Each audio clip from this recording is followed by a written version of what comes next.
Morning.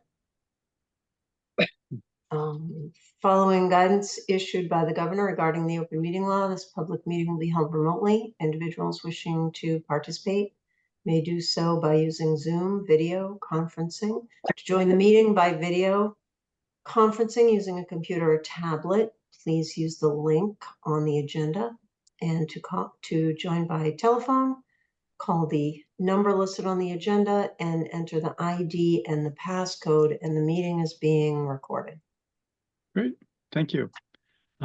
So first up on tonight's agenda is basically just administrative to revise the rules and regulations as we had advertised a number of weeks ago.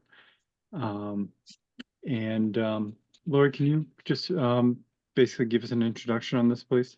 Sure. So you want to open the hearing because it's a hearing for the rules and regs that was advertised. And it's basically corrections. The buffer zone from 150 to 100, which it is supposed to be, correcting the number of hard copy permits from 7 to 3, which is what we've been doing for a long time. There was a word that said more, it should read less. So that was one of them. And where was that? Correct the wording. Do you want me to tell you where, or? Yeah, I'm just saying just for public consumption. Okay. So that, page 5, line 2, the wording will be proposed to be changed from more to less. Okay. Page 5, so line no less than 7 days prior to hearing. Yes, yes. Yep. Instead of no more, yes. Right. Then the same page, line 2 and 3, changed the wording from 1 week before to 7 business days prior to the hearing date, because that is how the Wetlands Protection Act reads. When you say a week, sometimes people don't realize that's business days. So that it's just a further clarification. Pages 5 and 6. The required form is filing notification to change it from filing notification, which is the old form we used to use. And we still use that for people to say, yes, I notified all the abutters, and they sign it. But DEP has a recommended notification to abutters, which a lot of people have been using for a long time. And it's on our website. It's been on our website. There's a link to it for people. And then to correct on page 5, line 4, change the wording from office, which is, you can get the form from the office, it says, but it's more, it's better for people. It's easier for people, and it's easier for the office to change that to the page of the Dover website. All the forms are available on the conservation page at the bottom of the page with links, and they're fillable, most of them. Let's see. The filing fees, consultant fees, and note, we're going to delete both of those from the table of fees because we no longer do that with the consultant fees. So that's separate from the peer review fees. And then correct J, consultant fees, to add peer review. So it'll say peer review consultant fees. Okay. So I know that's kind of really quickly going through it all, but you all got copies, and Nina reviewed as well and agreed. Okay. So. Okay, thank you very much. Commissioners, does anyone have any comments? This is something that we've, ever since we did not get the extension to the 150-foot buffer, we've been intending to remedy the typos here. So, does anybody out there in the public have any questions concerning the corrections here? Hearing none, I'd like to have a vote to close the hearing. Move to close the hearing. Second. Thank you. All in favor? Sarah, Aye. Tim, Aye. Anna? Aye. And myself as an aye.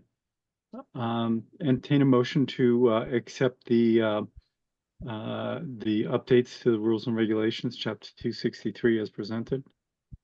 Move to accept the the modifications to the regulations as cited. Okay, Second. thank you.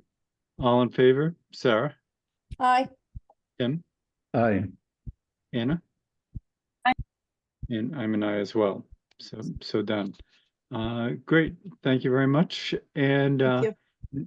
next on our item is a presentation from Charles River Water Associates. River, yeah, I guess that's what it is, Watershed Associates, regarding invasive species and their hand removal project in Red Wing Bay. And is that being handled by Ryan or who's? Hello. Okay, great. Welcome. Thank you. Thank you so much for having me. All right. Am I able to share my screen? Let's see. Someone's able to give me that permission. That would be great. Thank you. All Be all set. right. Perfect. All right. And can everyone hear me all right? Yep. Mhm. Great, perfect. Well, thank you again for having me. Yeah, so I'm here to just talk a little bit more about the Charles River Watershed Association and our plans or proposed plans, to do some hand pulling water chestnut removals in Red Wing Bay. So just briefly, a little bit more kind of about who CRWA is. So our mission is to protect, restore, and enhance the Charles River and its watershed through science, advocacy, and the law. And so we develop science-based strategies to increase resilience, protect public health, and promote environmental equity as we confront a changing climate. And so we do this through about 5 program areas. So climate resilience, river science, stormwater solutions, education and outreach, and then river restoration, which is what I'm here to talk about today with our invasives program. And so we handle invasives through 2 kind of main methods. We have our involunteer invasive plant program, where volunteers get out in nature and pull out invasives by hand. Our 2 focuses are water chestnut and bittersweet. And then we are also part of the DCR 5-year management plan, which is a much longer term program to reduce aquatic invasive species in the Charles River over time. And then we're also strong proponents of the invasives bill to try and get some statewide management of invasives. And so just to look at kind of our history for our water chestnut removal. So initially our interests started back in about 2012 in the Lakes District of the river. And so we started working with the Citizens Alliance for Noxious Weed Eradication, also known as CANOE.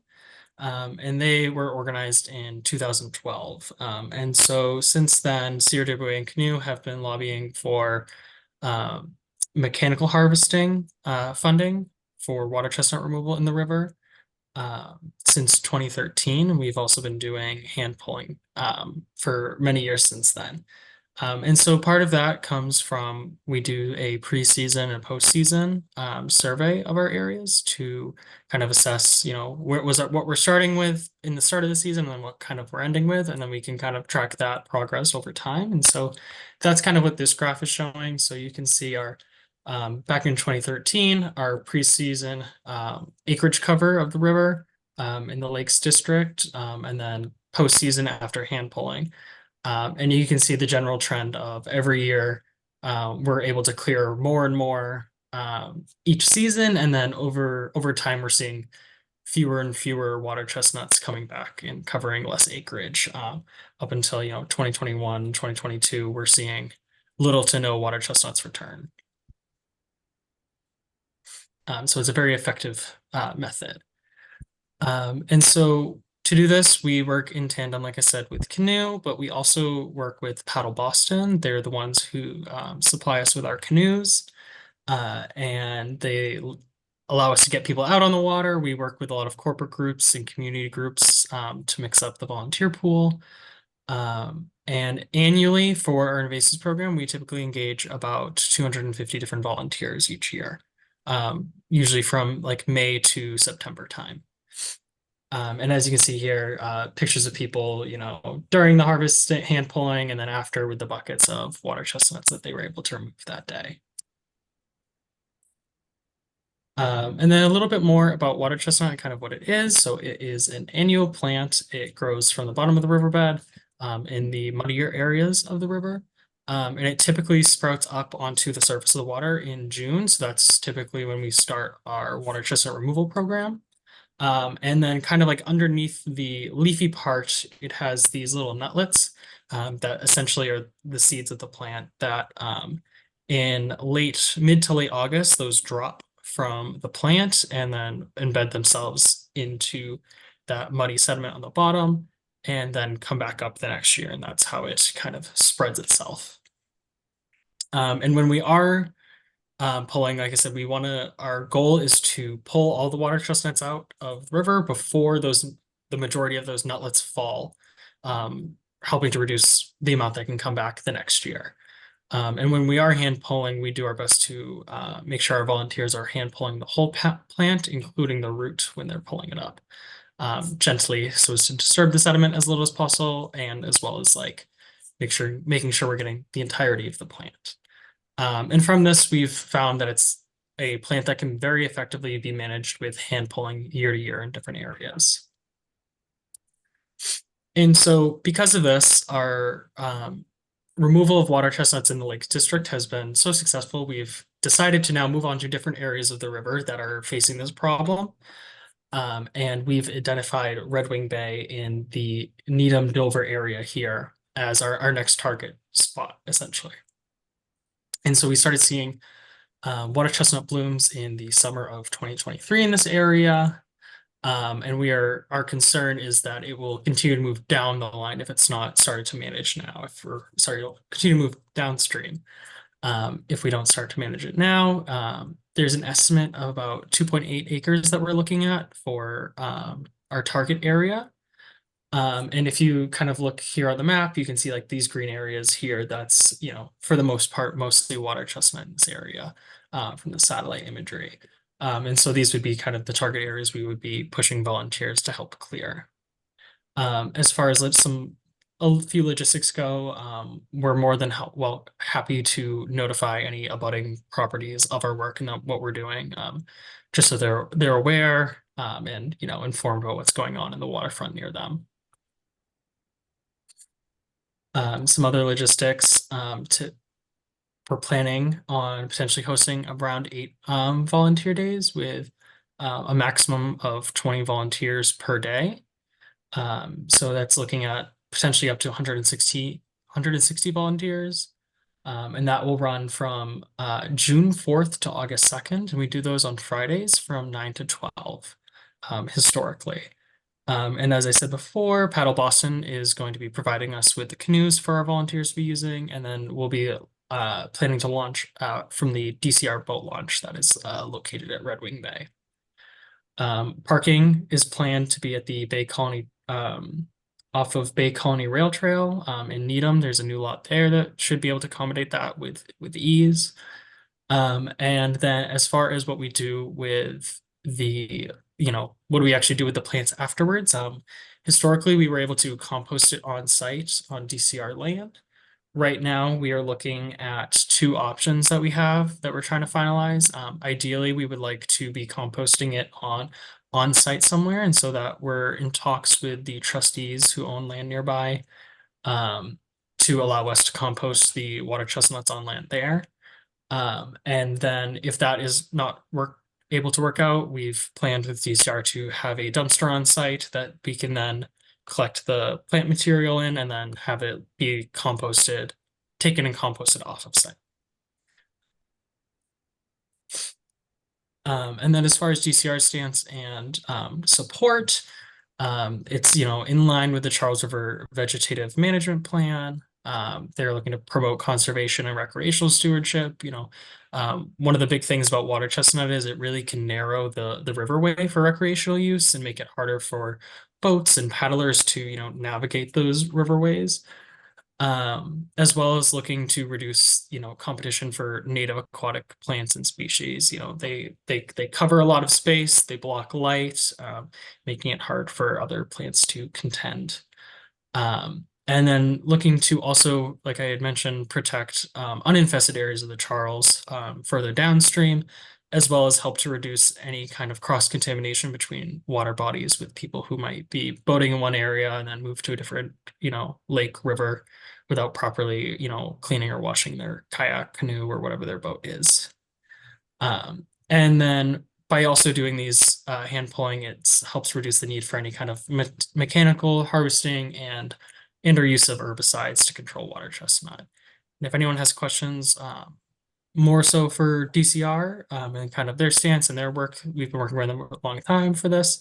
But you can reach out to Kara Slawowski, and her email is also on the screen. And I can share that with anyone afterwards if they don't have time to write it down. And yeah, that's what I have. If anyone has questions for me, I will do my best to answer. If I don't have an answer, I can also direct you to Lisa Kumpf, who is our senior restoration program manager, and she, you know, runs this whole program. So she would be more than happy to answer any questions that anyone has as well. Great. Thank you very much, Ryan. Any commission members have any questions for Ryan? No, Just me. oh, Oh, go ahead. no, Anna, you go. Go. Yeah, no, this sounds great. Very much in favor. Just sort of content question. Does water chestnut compost well? I've always been under the impression one wants to dispose of invasives a bit more aggressively, like trash/burn. Yeah, I think we have historically not had any issues with the composting on site. That's been the preferred method. For us, yeah, we haven't, and like I said, we've had really great successes with it. With, you know, it's not like rolling over into, you know, the river just like off the side of the hill or anything like that. Great. No, I'm sure everyone's going to be responsible. It's just, no, that caught my ear. Sounds good. Sounds good. Thanks for No, putting this together. I was seeing the same thing, although it seems like it needs water in order to propagate.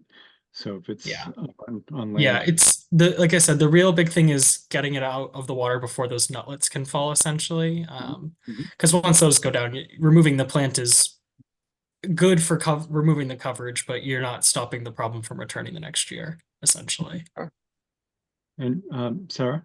No, I was just gonna say, if you could share this presentation with Lori, so she could share it with us. It's just a nice thing for us to have. If course, that's yeah. okay. Just in case people ask me about volunteering, etc. That would be great. Yeah, it's a good idea. Yeah, great. Thank you. And Ryan, do you know, has CRWA done this sort of work in Dover before? I don't believe specifically in Dover. Like I said, we mostly, I believe, in like the Newton Weston area. I believe has been the focus to my knowledge in the past. And I just had a procedural thing. Janet, I see your hand is up. Is this something that could be handled under maintenance relative to notifications and filings? So my suggestion, and I know that they also appeared before the Needham Concom, and they gave this an approval without the need for permit. And so I have a suggested motion. This really should be voted on. I don't believe it requires a permit. Ryan, do you know, are you looking for like a 2-year? Do you know, is this a 2-year plan, or are you doing it just year by year at this point?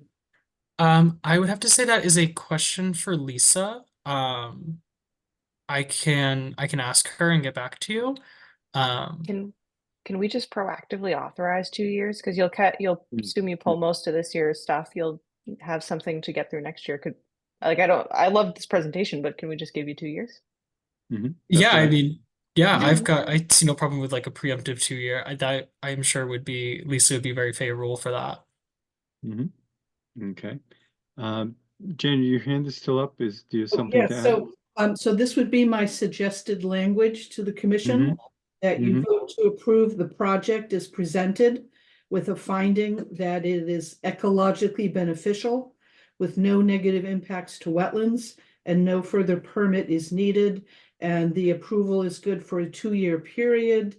In addition, that the CRWA submit an annual report of the work done at the end of each removal season. Okay. Thank you. Tim, could you so move? Oh, I see. Paul's Paul hand. raised his hand. Oh, so Paul, hi. Yeah, I was just gonna tack on to Janet's suggestion. I think the critical finding to make is that this would not represent an alteration to a resource area. Okay. So we'll so amended. And any other questions, comments?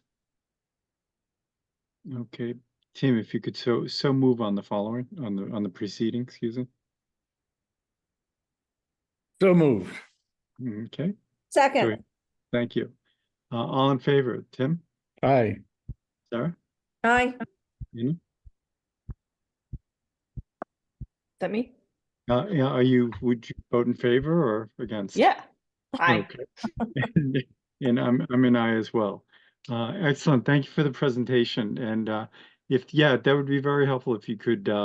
It's something we may be able to use when other folks come in for pond management. So if Ryan, if you wouldn't mind emailing that to Lori. I don't know if I have Janet's email. Should I just email to Janet? I think that's sure. Yeah, that's fine. Mm-hmm. all right. Perfect. Yeah, I'll do that. All Okay. right. Well, thank you all so much for having me. Okay. Thank you. Thank you for what you're Good evening. doing.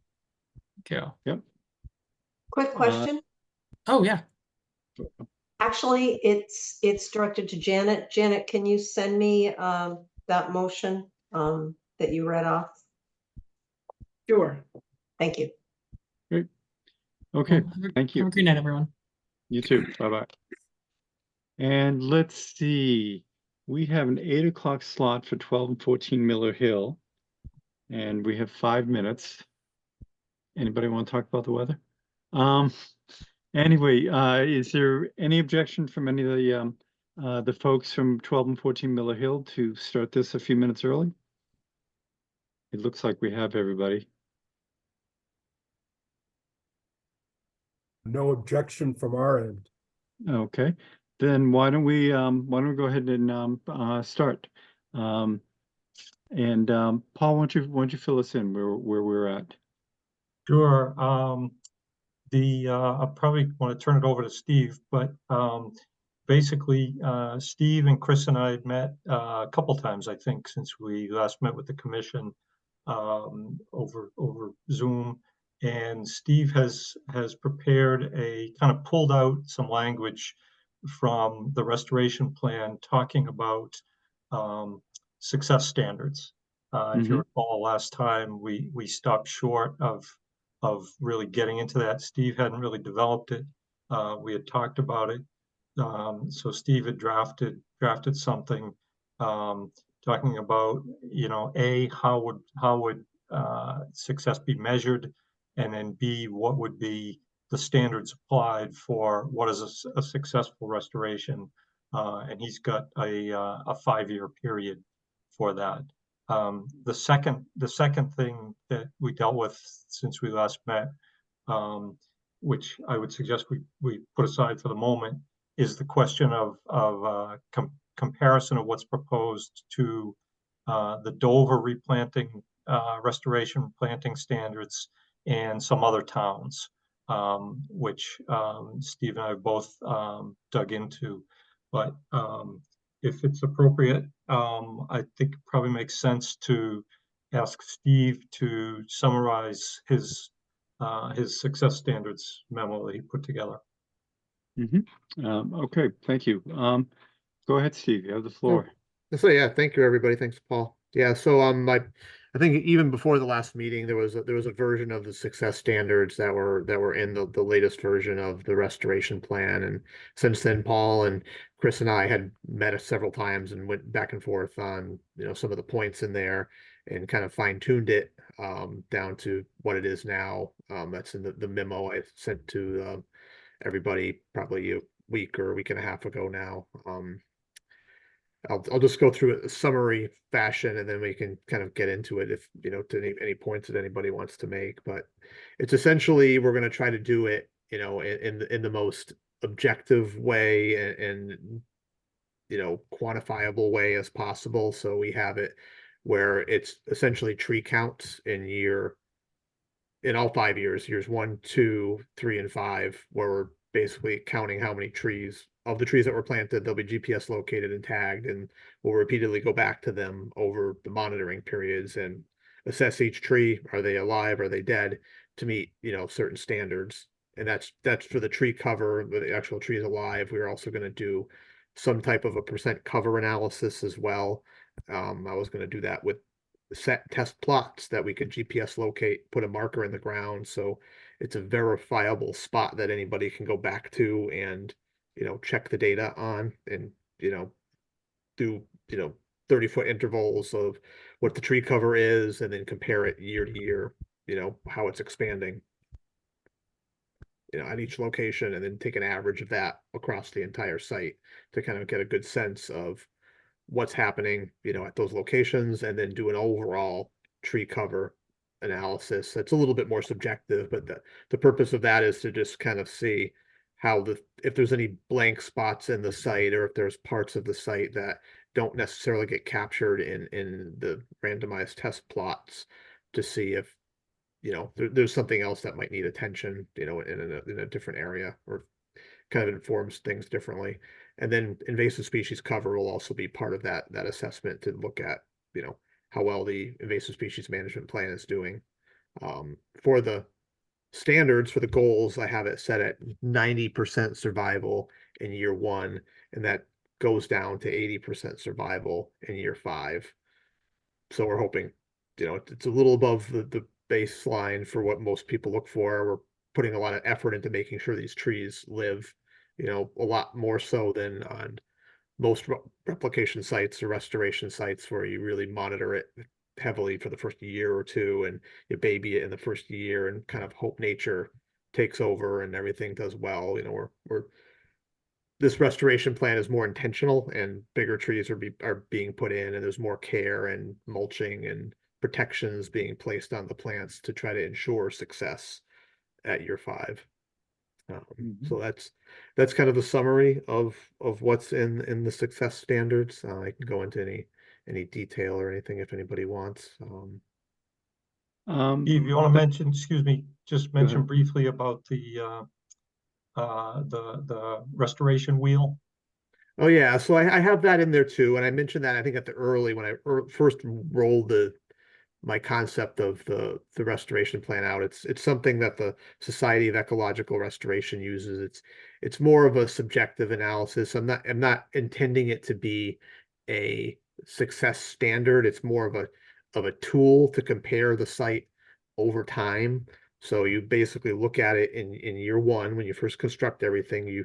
There's 18 different parameters that look at all different types of ecological functions and different habitats and different functions that the site provides for plants and animals and hydrology and just different things in ecosystem services that a forest or a restoration site would provide. And you look at it, you rate it in year 1, initial year of restoration on a scale of 1 to 5, and then over time you want to see how that's expanding or growing or increasing or not, and then if it's not, you can kind of use that as just another data point to kind of maybe guide future restoration efforts. Or ultimately in 5 years it's not going to change that much along that restoration wheel. The real thing is if people can lay that data down now, and somebody looked at it in year 10 or year 20, you can kind of, oh wow, this went from 1 star here to 5 stars, or 1 star to 3 or 4. It's just more of a way to measure measure the site's progress over time. Mm.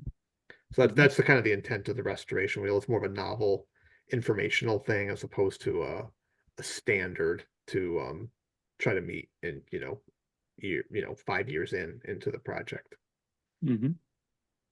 So, thank you. I was looking at the first page of your letter, and I was just wondering if you help us out with some of the math in the third paragraph. You're looking at a 2-to-1 replanting rate, and then replanting ratio, and then assuming a certain level of natural mortality, well, 50% culling in essence.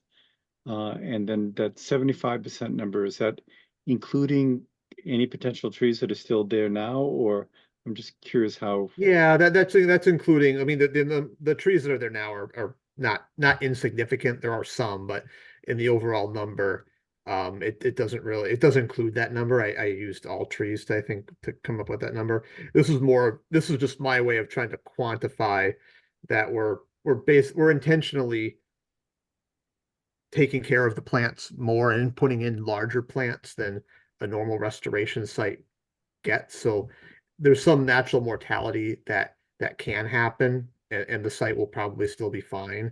We're not overplanting it at a very high level like you would at like kind of like a walkaway site. You're doing a wetland restoration and you kind of plant it, you monitor it for a year or two, and you kind of hope nature does the rest and everything's fine. In that case, you intentionally put in a lot more plants, knowing a lot of them aren't going to survive. In this case, we're putting in fewer but bigger to kind of set it at that middle stage of succession, just for that purpose, but being more purposeful in the care that they receive. So even if I was just using this math to say, hey, even if 50% of these plants died, we still would have close to 75% cover. I don't want 50% of the plants to die, but even if something to that level happened, after several years, we'd probably still be okay-ish on the site. And part of in order to ensure success, this is irrigation comes into play, and monitoring and so forth. Yep, correct. Yeah, that's all Okay. those things are intentionally being worked in and made part and parcel of the restoration plan. And those are atypical compared to set it and forget it restoration. Yeah, usually on those sites, irrigation is a water truck watering the site for the first year, and there's no intentional wells or hoses or drip irrigation typically installed.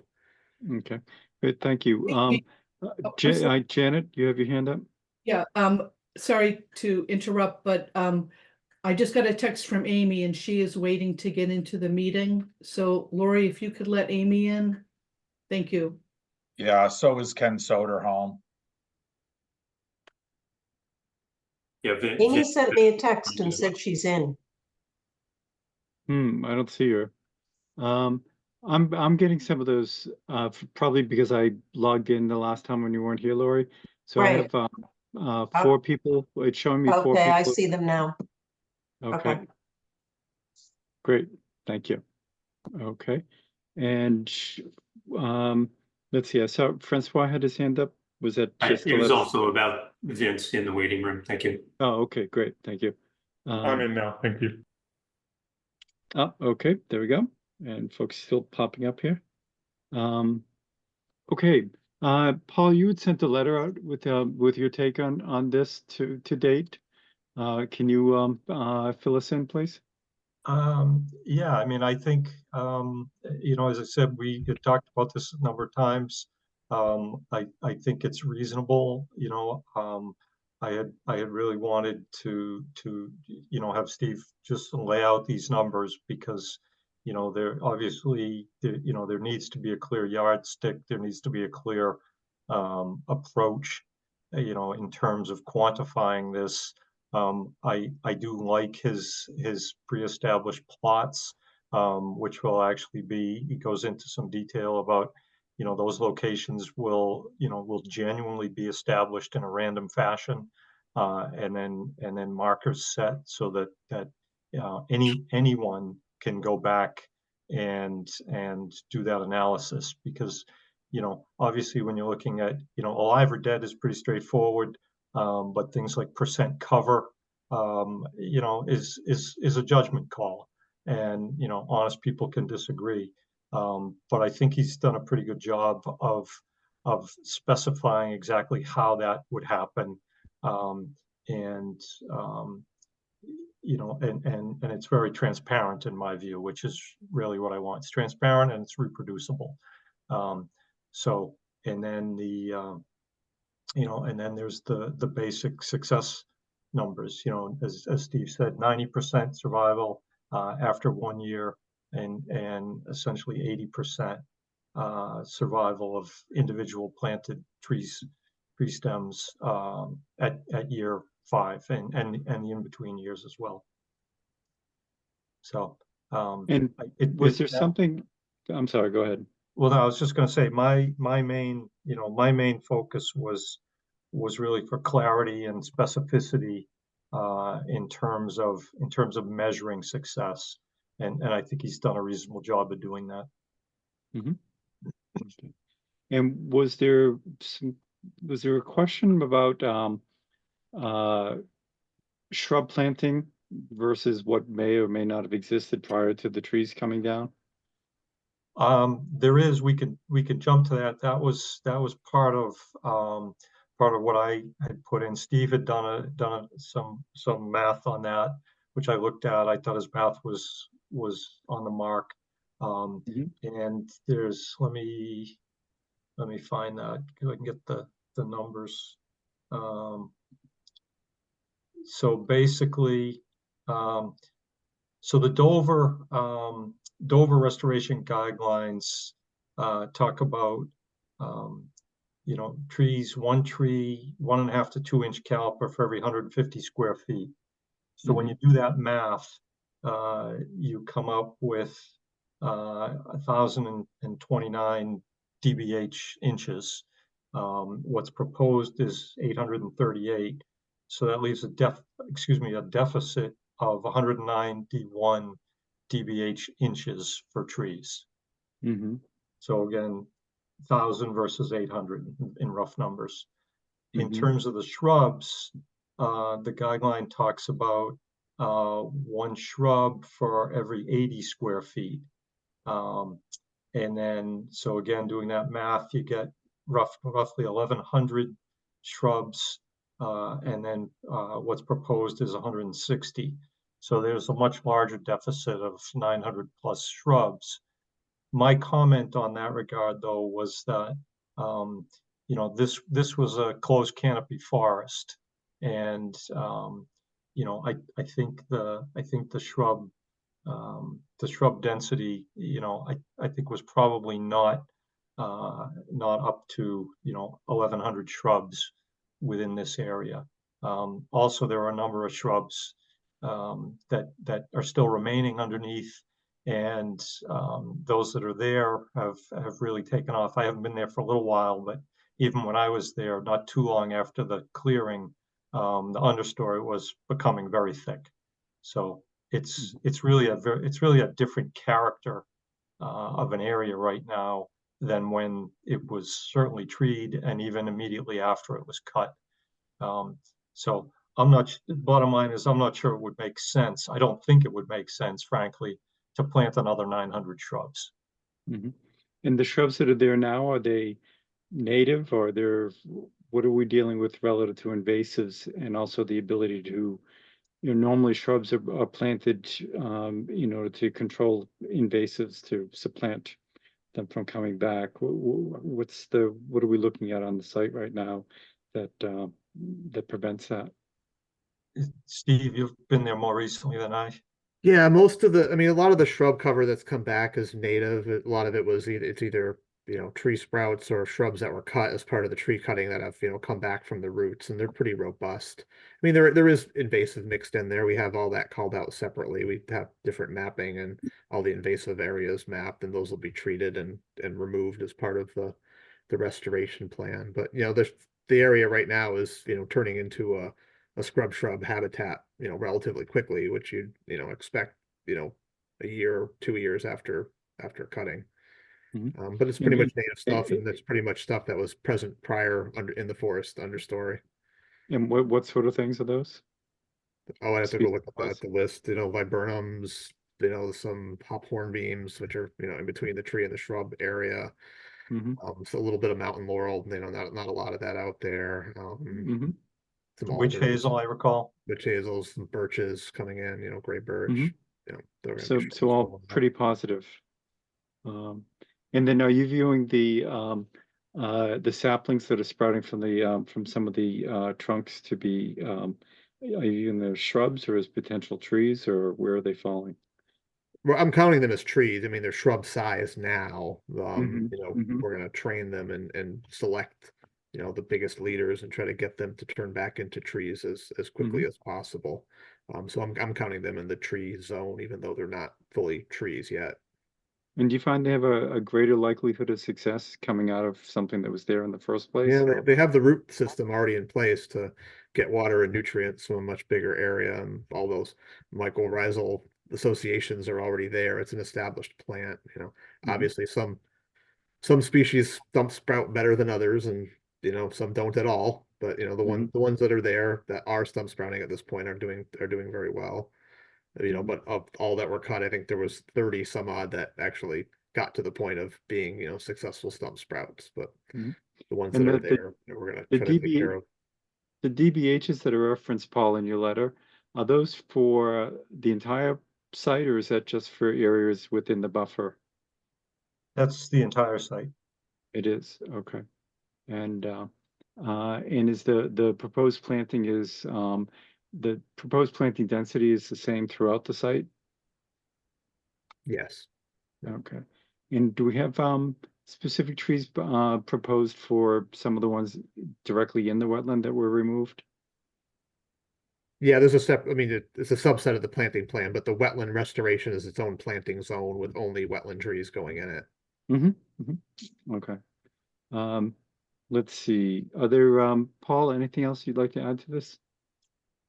Do you want to jump in and talk about the comparison in other towns? I think, yeah, why don't we do that? So I think at the last meeting and at several meetings prior, I'd mentioned our concern about some of the what other towns do relative to and tying it into our wording, which says that if you can't replace everything based on our percentage for restoration, that it either gets moved off site or there's some sort of compensation relative to that. So as I understand, if we look at just at the tree aspect, we're looking at looks like somewhere between 18 and 20% fewer trees proposed relative to the deficit. Is that where that would come into play? That's based on the DBH. Yeah, it's about call it 20%. So that's the DBH of the proposed plantings, but not necessarily the DBH of the mature trees that all came down.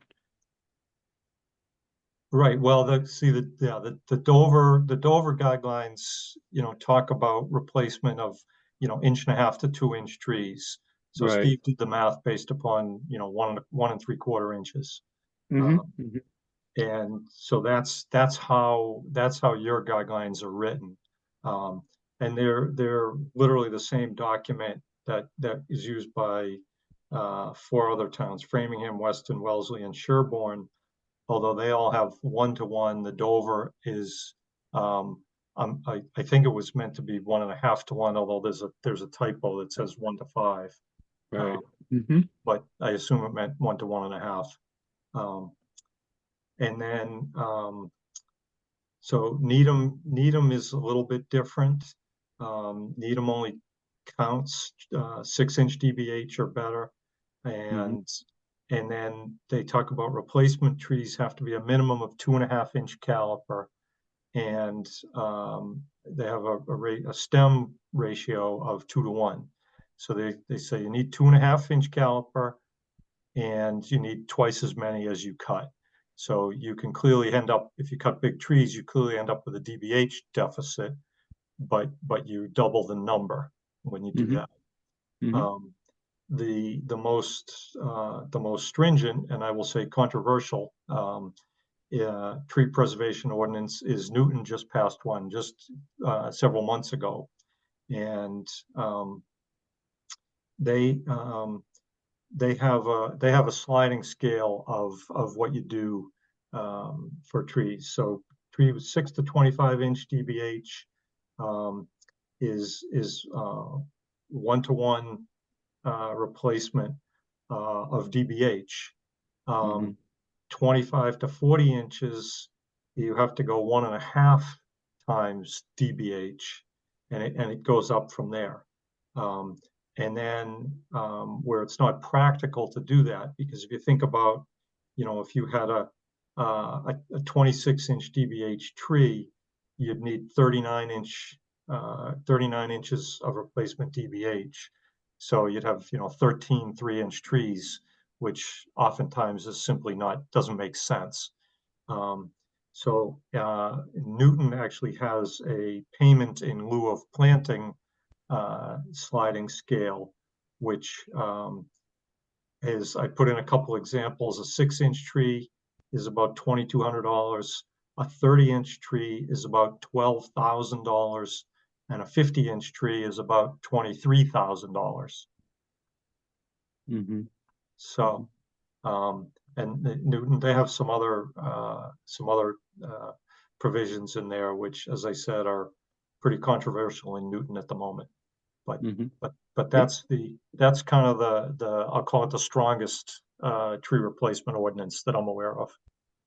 I think Concord may have something similar in that. And there are a few towns that are starting to get pretty draconian about that. And that's for example, if you had a 20-inch DBH tree, that's basically saying that if you can't reach the proposed with like 2-inch trees, based on that regulation, just basically because you'd have too many trees for survivability, you then roll over into some of the compensation models. Is that how that would work? Right. So a 20-inch tree, you're required, 1-to-1 DBH replacement. You're in that first category. Yeah, I'm not sure how you do the math. If you, for example, if it's reasonable to put in half of what, half the number of trees that the math tells you. I'm not sure what you pay for math, but how that would work. But essentially a 20-inch tree, you need to replace 20 caliper inches. Which would be 10 2-inch trees. Right. And then you run into overcrowding. Right. So I don't see. So that's something what I've mentioned before is we don't want to hold this up over that type of review, because it's something that we haven't, even though we have some things in writing that give us some flexibility on that, but we haven't utilized them before, offsite planting, things of that sort. And yet we don't want to hold up the granting of the enforcement order, or without the ability to amend it in the future. And what I'm hearing here is, in essence, you're willingly, not you, Paul, but everyone else, willingly proposing a deficit from our own guidelines to be countered by the fact that they're being taken care of, in a much greater fashion, and that the likelihood of success would be greater, and this would avoid overcrowding. Is that the gist of things, Steve? Yeah, no, that's the gist of it. We're holding the site to a high success standard, and being very purposeful in trying to meet that standard to restore 1-to-1 everything that was put it back, essentially. Okay. So does it, anyone in the commission have any comments or questions concerning this? Okay. And Paul, do you have anything else you'd want to add? I don't think so at this point. Okay, so where do we stand? So we have an outstanding enforcement order. Is that correct, Janet? Yes, and we have an amended enforcement order that detailed the requirements for the restoration plan. So once that plan is approved, I would think we would then amend it to reflect the approved plan and additional requirements. Okay, so between Janet and Paul, well, Janet, did you have something else you wanted to add with, I saw your hand up. I did. I just had a quick question with regard to the invasive species management plan. Originally, the thinking was that the restoration plantings would be starting this spring. And then the schedule in the draft invasive management plan, which we haven't yet approved, actually did have some excavation work starting in April. And I'm just wondering what the thinking is if you want to get a jump on the invasive removals before things go to seed, if that would make the planting easier. Was that the thought, that the invasive work would start before the restoration plantings? Yes, if there is any relic language of excavation of invasives, that should be removed because we tried to get rid of all that. It's all going to be essentially cut and dab herbicide in the first year, but it would in theory start as soon as now is a little early, but you know, June, July, August. So the summer would be the invasive treatment time, and then give the site a little bit of time to heal from that, and you know, any residue or whatever is left over in the soil, some time to dissipate, and planting would happen, you know, in the fall. So invasive treatment time would be any time between June and late August, September, and then plant in October is the plan right now. Mhm. So Okay. between the parties that have been communicating, where, at what stage are things relative to producing or submitting a full-on planting plan? You know, is it generally accepted that this is where you want to be, or is there any other tweaking that you need that you'd like to do, or why don't you give us an update on where things stand, actual submission? I'll speak to that on behalf of the trustees team and just say that I think that everything is really lining up well for the restoration plan. Maybe another, quick round of, hair splitting on some invasive species success criteria, but nothing too major would come from me in my comments on the plan. I think we're pretty well there. Thanks. Okay. And let's see. I'm looking at other parties who are involved here, such as Sam or Ken. Have you been involved in this discussion with the other parties? Yeah, so I can comment to that. Thank you. You know, kind of like Chris said, we're really happy with where this is headed. I think Steve's done a great job. The success criteria, being laid forth, we're, okay with kind of what you touched on about foregoing kind of offsite or financial penalties in lieu of, the kind of more extensive success. So we are happy with that. We have I didn't not say, I been didn't able say it to. I didn't say it exactly like that, but I was looking at in lieu of 100% conformity with our potential the conformity to our 1.5 to 1 ratio. That's that I was basically Yeah. withholding judgment on the any other compensation things because we it's not something we've normally done, and we need some additional aid from council to see where we stand on that. Understood. We have still, like I mentioned at the last hearing, some housekeeping stuff that we've not been able to fully resolve with Attorney Brooks and his clients. We don't have an easement agreement with the restoration team, but our legal team put together a license to grant them access. So we feel that that was a good compromise. Attorney Brooks didn't have much issue with that. It would be an agreement just between us and the restoration. So we feel that can start to move forward. The restoration company is reviewing that. So we're just waiting for comments back. So we're hoping that, the board and everyone is ready to move forward with the approval, maybe at the next hearing. And we didn't know if it made sense to have Crawford attend that hearing, just in case there's any open-ended questions, that Mm-hmm. need to be addressed or brought into the enforcement order. I don't see any harm in that. I can imagine that being very helpful. So why don't you plan on that? Mr. Brooks, anything you'd like to add to that? No, the only thing is, not having an approved restoration plan holds up our signing the contract with Crawford and getting them going. Mm-hmm. So we were hoping that the restoration plan could be approved tonight. It sounds like maybe there's some more tweaking to be done before the commission's ready to do that. But we're just anxious to get the plants going and all of the other work that needs to be done by Crawford. Mm-hmm. And would Crawford be involved, or different parties relative to setting up the temporary access roads, if you will, and irrigation? At the present time, they're doing all of it. I think the irrigation and the well necessary for it is still to be determined who's doing that.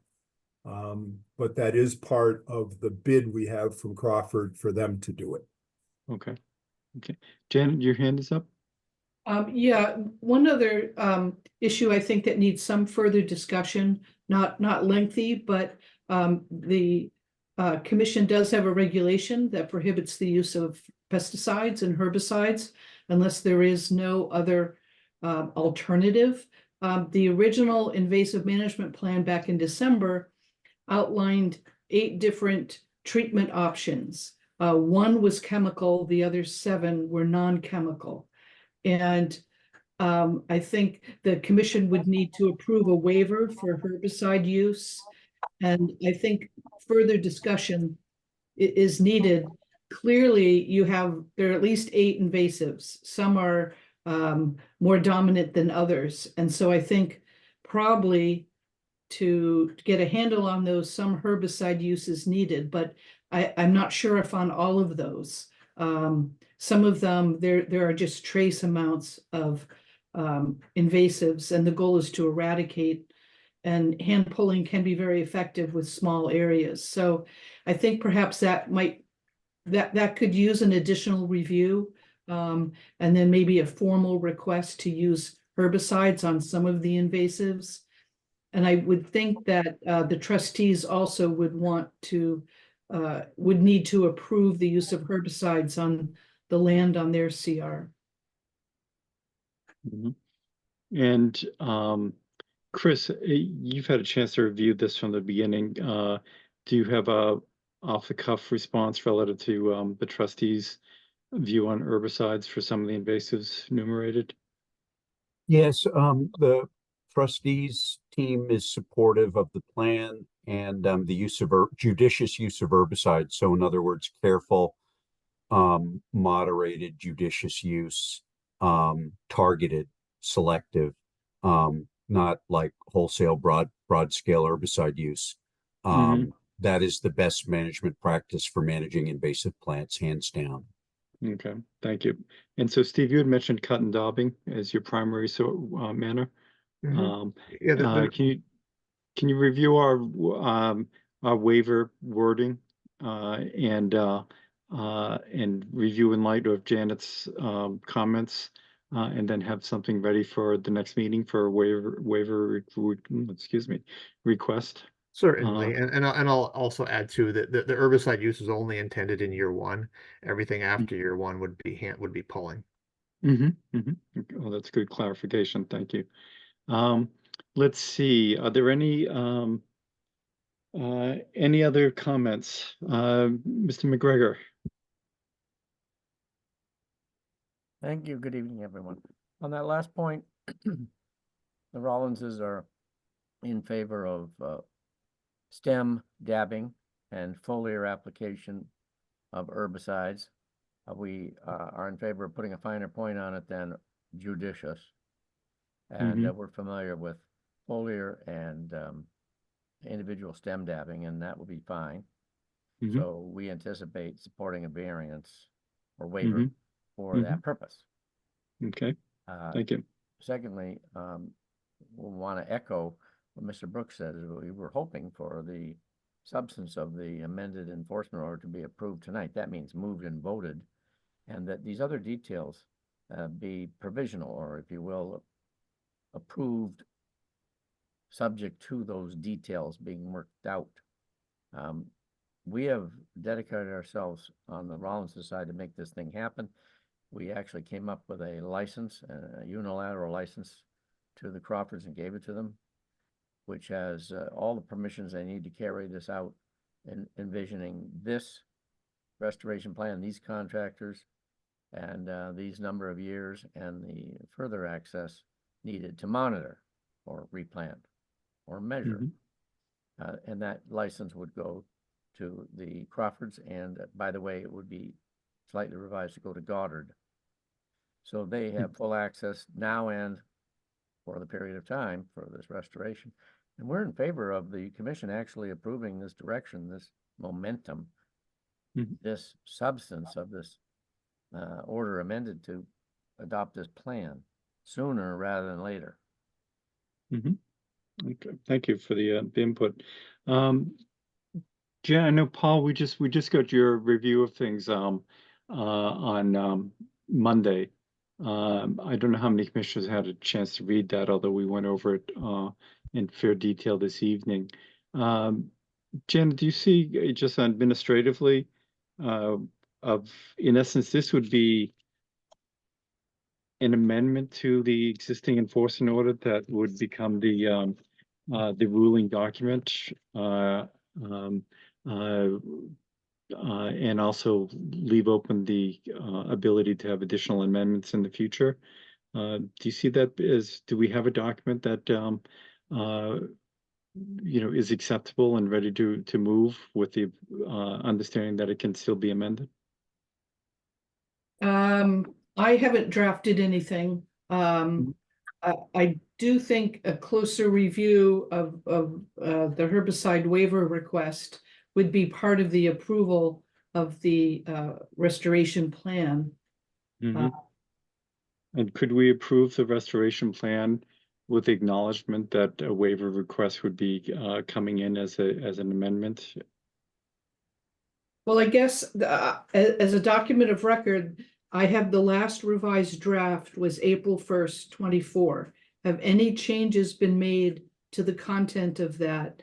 And I have not seen any document with regard to the success standards and measurements. And was that included in that revised April 1st document? I think, was that relative to your technical memo, Steve? Yeah, I believe I sent that That's April success 18th. standards memo out. I forgot the date on it. I can pull it up. It Yeah, I was have it in front of me. It's 2 weeks ago April or so, 18th. yeah.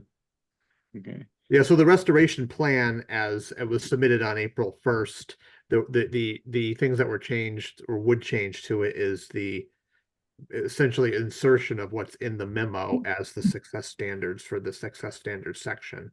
And the one thing that Paul and Chris and I had talked about was adding fertilizer during the installation of the plants to kind of help them kind of take quicker and grow quicker, an organic fertilizer. So that was also added to that plan since the 4.1 revision that you have. So the and that's added to the plan, not your success standard. So that's directly to the plan. So the proposed trees, the proposed plantings, those are all the same as they were on April 1st. Those haven't changed, and the planting plan Okay. itself hasn't changed in a little while. Okay. And then what I'm hearing is, or what I haven't heard from commissioners is any pushback on the desire to cut back on the statutory shrub replacement based on the reasons that were outlined by Paul in Paul's letter, as well as your success standards. Are there commissioners, are there any questions concerning those? Anna? Just actually quick question. We might have talked about this last meeting. I wasn't here. in general, I like reducing the shrub planting for the more aggressive success standards. That seems like it's going to work better. Where does the review of the other towns' tree bylaws come in? Is this informational? Was there an idea to replace the offsite planting? I think that's informational for the current, where we are currently. We've been holding out that that our priority was to get this going as opposed to any potential not necessarily punitive, but if we couldn't reach certain thresholds, that we have things to look at for addressing that. And I think, and so I'm still holding that out because this is a sort of a dynamic document moving forward that is open to amendments. However, at the same time, some of these things have been addressed relative to, like you mentioned, trying to ensure greater success standards. And I think it's a novel but yet conscientious attempt at making something work properly. So we're just holding. They will view this as informational, but and we'll withhold judgments until we have a chance to have it all reviewed. But I don't want to hold up our moving forward with things. And I get the sense that all the other parties seem to be in favor of moving forward at this point, which I have to commend everyone, is given the herding cat nature that these things could become. I think this is really exceptional, and I really appreciate everyone's willingness to work on this. Don, not to interrupt you, but Katie has a question. I see that. Yeah, thanks. So, Katie? Thank you, Commissioner.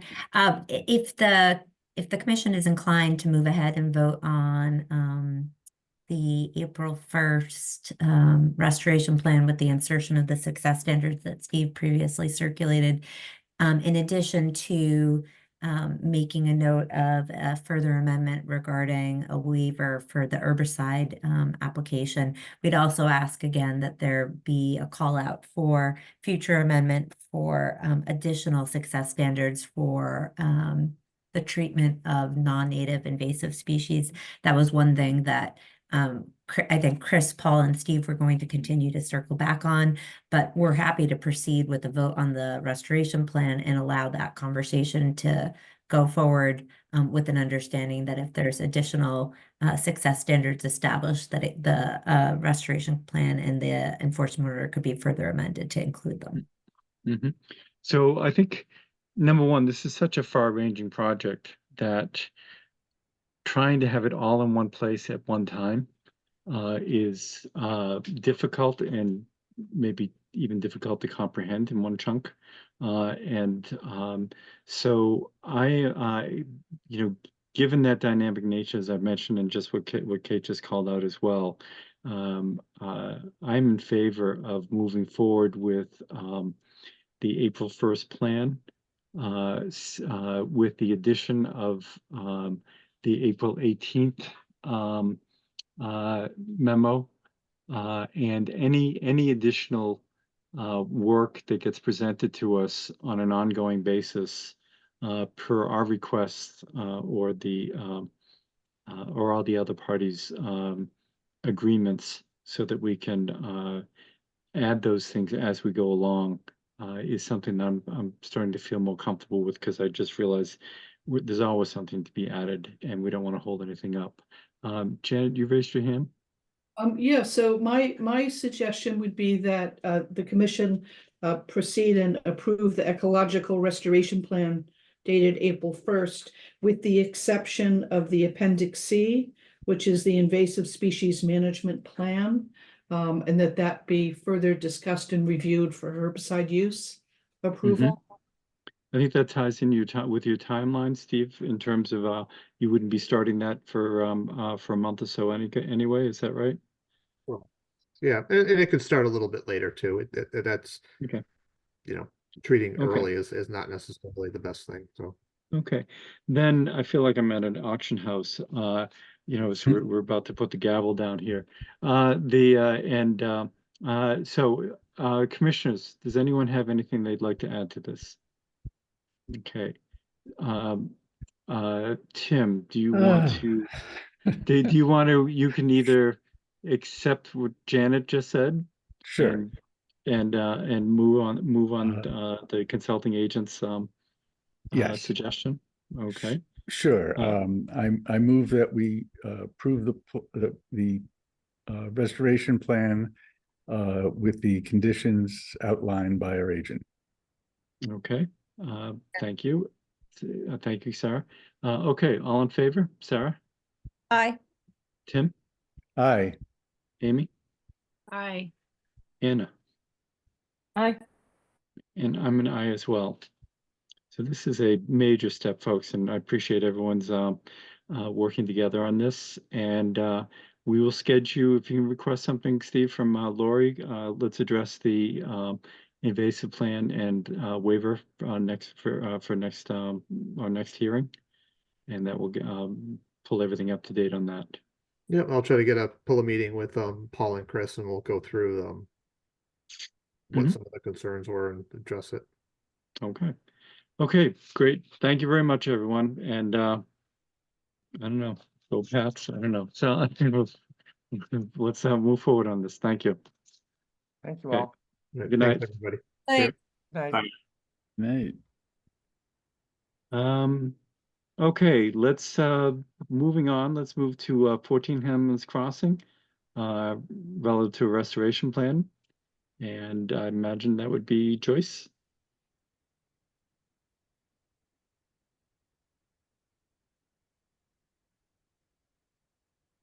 Unless, actually, you know what Yes, we can do is, sorry, excuse I me. had to unmute.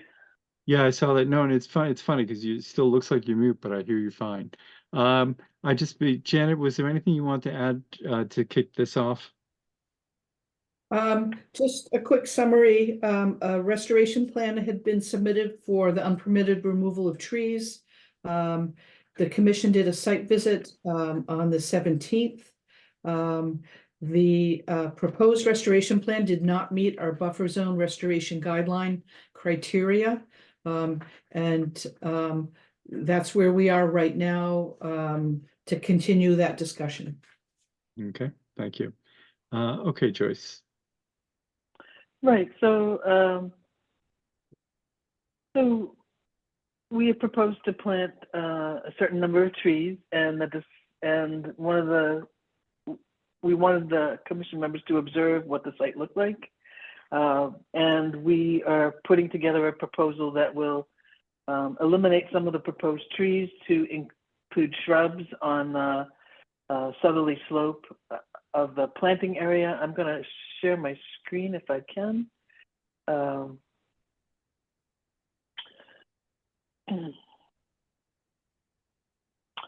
So are you able to see my screen now? Mm-hmm. Okay, so on this southerly slope, it's open. There's some overstory existing cover, minimal, that will propose to plant some shrubs along this slope. We'll eliminate some trees and put in shrubs. We talked we observed that the conditions here now are older, some mulched areas that we would propose to put some seed mix down, maybe a combination of conservation seed mix and a wildlife seed mix in this area here, and just scratch it into the existing surface. We observed that there were some downed trees in this area, that the homeowner is looking to remove some of that, some of the material that's here. It's somewhat thick, and then we'll continue with the plantings in this area. So that's really the things that we talked about. We had our site walk after the Wednesday deadline, so I will submit an amended plan, kind of outlining some of the things I took away from our site walk to present at the next meeting. Okay, so there was some hesitation at the site visit. So you're talking about, when you say replace trees here, you're replacing proposed planted trees, not The taking proposed, right? Okay. Right. Mhm.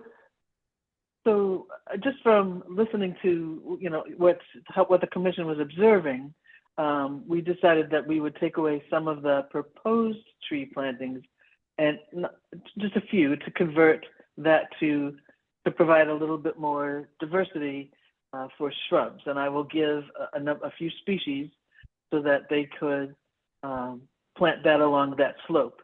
If you recall, as we looked around this area up in here, there is some small white pine that have seeded in from the adjacent area that are starting to come up. When we work with the landscaper or the person who's going to do the restoration here, we'll point those out, flag them so that they aren't disturbed during seeding of the area, so that they can we can work to get them to thrive within that understory. Mm-hmm. And then we talked about this area would have to be watered, whether they can amend their existing irrigation system to cover this, or whether they have to hand water. That's something that they'll deal with their landscaper with. Okay. And that would be part of your, do you think you'd have that information by the next time you come in? I won't have that. All I will say, we'll point out, is that they're going to be there's going to be a 2-year monitoring period, and these plant materials will need to be cared for and watered during that area. It would be easier for them if they can tie it into the current irrigation system. But if they have to hand water it, it's that much more work. Yeah, they may be able to have a hybrid of that where they tie in 2 standing spigots, one for each area, and then they could hose off of that. And I guess the seed mix is there to it helps. The concerns I think that had been questioned in the field were how to keep invasives from coming in. Well, that and to provide more of a variety. ground cover, a shrub layer, and an overstory. They're going to have to monitor for invasives, although I don't know how it's been treated in the last few years. Nothing's happened, certainly in the last year, and we can see certain things coming back. I haven't observed any invasives up in that area at this point. Okay. Commissioners, any questions? Nope. And Joyce, you could take that off. Thank you. And do we have anyone else who has any comments? Oh, Janet, you have your hand up.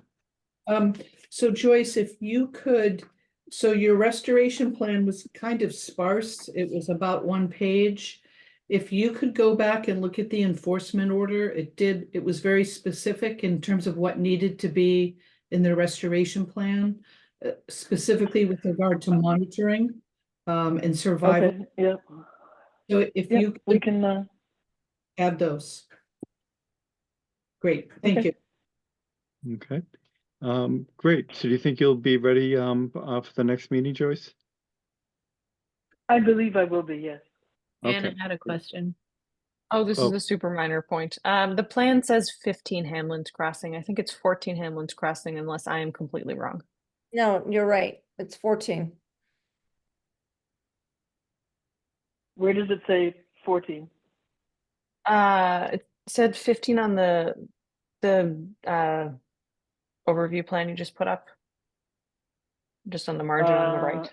Might have been the next door neighbor's property. Oh, maybe that's true. Oh, it was the next door neighbor's property, because my whole plan says 14. It does say 15, that's the neighbors. I put a butters addresses and names. Right. Okay. Great. Then just let Lori know that you'll be back. I appreciate it. I will. All right. Thank you very much. Thank Good you. night. Next up, we have a COC continued request for 52 Farm Street. Janet, why don't you fill us in on that? So this request came in earlier. There were a number of loose ends related to a past enforcement order and a past order of conditions. The owner's representative, Hezekiah Pratt, who's an architect, has been working diligently with Lori and I to get everything in order. So everything that was requested has been submitted. I've reviewed it. It is in order. I did a site inspection and confirmed that everything was done in accordance with the enforcement order and with the original order of conditions. So I recommend approval of the COC with the 4 permanent conditions outlined in my report. Excellent. And does that also cover the enforcement order? Close that out as well? That's right. Okay. Great. Then such things don't require a closing of a hearing. I think we just Right. move to the vote. Okay. Yep. Go for it, Tim. Well, I think first we should I'll move to dismiss the enforcement order. Okay, Second. do Thank you. All in favor? Tim, Aye. Tara, Aye. Amy, Aye. Anna, Aye. and I'm an aye. Okay, move to issue a certificate of compliance with the conditions outlined by our agent. Second. Thank you. So this grants a COC. All in favor? Tim, Aye. Sarah, Aye. Amy, Aye. Anna, Aye. and I'm an aye. Congratulations. Thank you for your patience, Mr. Pratt. And enjoyed looking at your office. So anything else concerning? Okay. Okay. Anything else for 52 Farm? Janet, we're all set then? Yeah, we're all set. Okay, excellent. Thank you. Let's see. We then have, moving on, actually, well, I see, before we move on to discussion, I see Will Mitchell is on this evening. And why don't we, Janet, you would voice some ongoing concerns there. Why don't we, let's get an update and see what we can do here.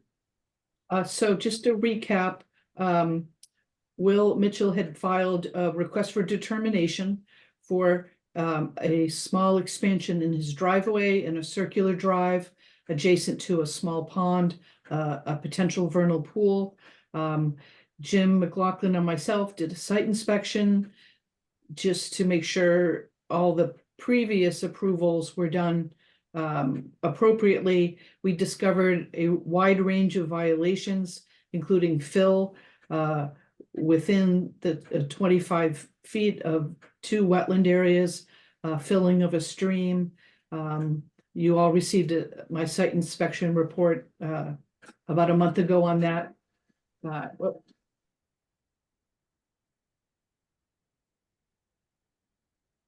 What happened there?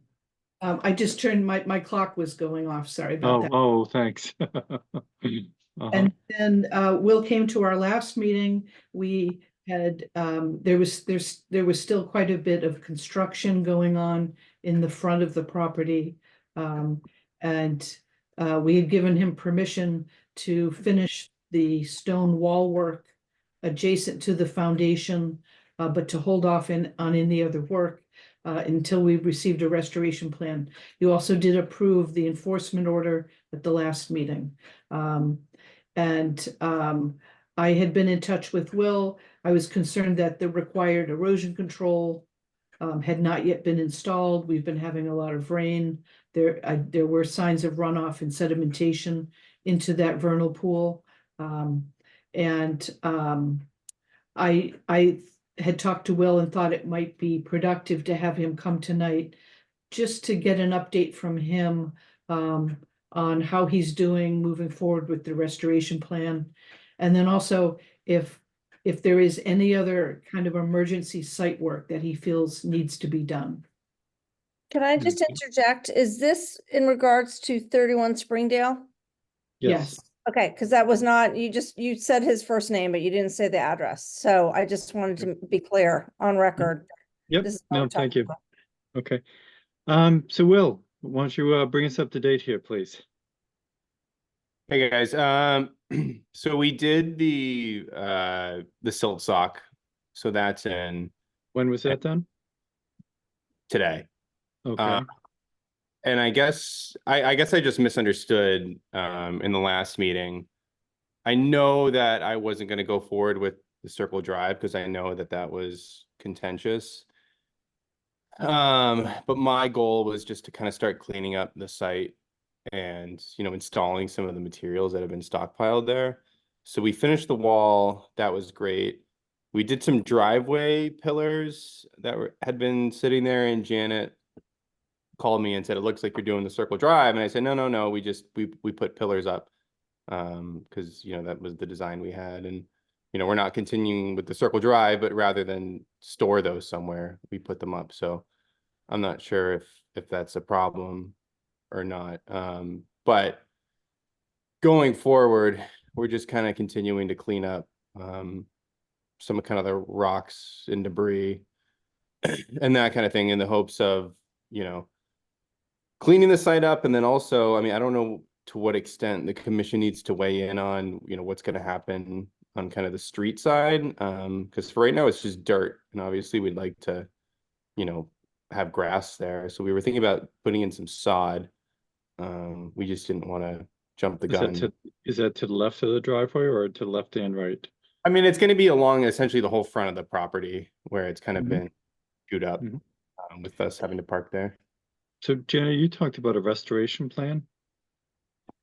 Yes, so the enforcement order that you approved at the last meeting included the development of a restoration plan for the areas that were filled, for vegetative removal in the buffer zone, and for the filling and culverting of an intermittent stream on the site. And how many feet did that new culvert, how long was that? Oh boy, 150 feet, is that right? Will, does that sound right? I've never measured it, but it sounds right. Okay, so have you engaged services of a GLM or somebody, somebody who, I can't remember who did the work before on the on the orders of conditions that had been previously on that property? Have you hired anyone for that? I'm working with Goddard on the restoration. I haven't worked with any engineer. I talked to Janet yesterday and she wasn't sure an engineer would be necessary. So the only interaction I've had with GLM is just going off the previous owners. It's more, yeah, Goddard has the ability to get surveys in there if necessary. Do you know where they stand relative to producing a restoration plan? We're working on it. They're not coming out until this coming week to litigation. My goal, what's that? Sorry, John. What's Goddard's task for the week when they come out? What are they supposed to? I think they were doing a delineation, I believe. Okay. And your goals are? My goal, if at all possible, is just to kind of extricate that issue, which I think is kind of a longer term, again, a restoration plan with long-term goals, and just balance that with kind of the fact that we'd like to not have, a mud pit for a front lawn for that much longer. So to the extent that we can kind of make some decisions about the work along the road and in the driveway, while, keeping in mind that, we're still working on producing this restoration plan, which is obviously a long-term project and an endeavor and, a great expense. So the plan should not be that long-term. We should have a plan in front of us relatively shortly. Just to let you know. And the Janet, I think one of the things everyone can see the state of his yard, since people drive down Springdale frequently. Do you see a concern with seeding or sodding some of that to avoid the mud that may be running into to things, or at this point running into the compost sock? Would there be any concerns about that? I don't think so. I do think if the commission was comfortable, we could at this point now continue the RDA at the next meeting. We have continued that. It's fairly straightforward now that we've documented what the violations were. So at our next meeting on the 8th, you could take up the RDA itself. And do would we need the restoration plan to proceed with the RDA, or is that something that's separate as part of an enforcement order? Yeah, those would be two separate things. Okay, and so the main things that being addressed by the RDA are the driveway, the walls, and what additional things? I don't recall much else. Was it- Okay. So we've kind of been allowing that to proceed just to hasten or lessen the damage at this point. I mean, so the only other clarification I want is I didn't understand that there was a distinction between me being allowed to do the wall closest to the house. I talked with Janet on Monday, and I was just saying I didn't realize that there was sort of an exclusion, but I wanted to see when we would be able to do so. Of the granite piers in the driveway between two of them, we want to do the last piece of wall, which is 20 something feet long and about 18 inches high. Allowing us to do that is, allowing us to finish the masonry projects, which my real rush is that we've actually already paid for those, and we paid for them in November, and the contractor has kind of lost a lot of his goodwill about the matter, and is wanting that to be completed, or he's walking. Do we have a clear picture of where they It's go? on the plan. It's on the plan. I don't know if anyone has it, but it's on the plan I submitted For the RDA plan? Yeah. Okay, and so you have two up that are they at the end of the existing driveway currently? Are those the ones you installed? Yeah. Oh, yes. And then we extended we installed towards the east of the property too. Where your fence is? No, the east being closer to Dover Church. And they're tied in with what they're placed where they were They're just submitted? What's that? They're just laying in dirt. Okay, so they haven't been installed yet. Is that what you're saying? No, they're installed, but they're just in a hole with dirt. And are they basically installed where they were presented to be installed on their plan? Yeah. Yeah. So where's this extra wall, the 20-foot wall? Is that to the right of that, or where It's does that? between the two middlemost posts. It's on the plan. I think it says proposed stone wall, or I don't have it in front of me, but. And Jan, are you looking at that plan, or I didn't know if you? No, I don't have that in front of me. I have to.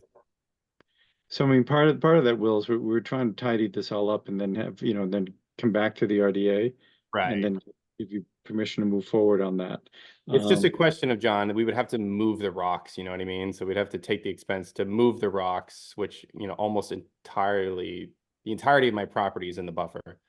So I'd have to move the rocks to a facility off-site somewhere. So are these the rocks sitting in the driveway currently, or where? And I thought we'd given you permission to move forward with the stone walls. That's my confusion. I thought that was granted, but based on my conversation with Janet, I'm not sure that it was. So Janet, can you review this with Will, outside of the meeting? This seems like, it makes sense if the stones are there for the wall and you feel the wall has a likelihood of being approved by the RDA. I see no purpose in moving the rocks, someplace, because as you mentioned, the whole house is in the buffer, or they just stay there until we get the RDA approved, which will be a couple of weeks down the road. Are you building the wall, or do you have a mason who does that? I have a mason, and John, my only qualm about just leaving them would be they're just stopping us from cleaning up. So the path of least resistance for us would just be to tell the masons, and they need about 2 days, is just tell them, hey, here's, because there's other rocks in that pile in addition to what we need, which we're going to have to dispose of somewhere offsite. But the path of least resistance is to tell them, here's your rocks, get what you need, take your 2 days, and then we can scoop everything up, get it in a truck, get it off site, and then clean that area and, take a lot of the dirt and dispose of that and, stop kind of some of the erosion and sedimentation problems that are ongoing. So as I'm looking at your house with the driveway to the right, where is this wall going? It runs along the southernmost border of the existing asphalt driveway for 22 or so feet. So And is southern Natick side or, we're, southern is the Springdale side, so it runs parallel to Springdale. so it basically goes across the front of the house. No, it's going to be, John, across the like adjacent to the existing driveway. So Will, I mean, stop me, but I think if you're coming down from Dover Center, and you're Yeah. coming down from Dover Church, you're talking about the first wall on the right. Right? Yep. Right. So, And sorry, go ahead, Sarah. no, because I live on Farm Street, so I drive by your house like 5-10 times a day. Yeah. Process.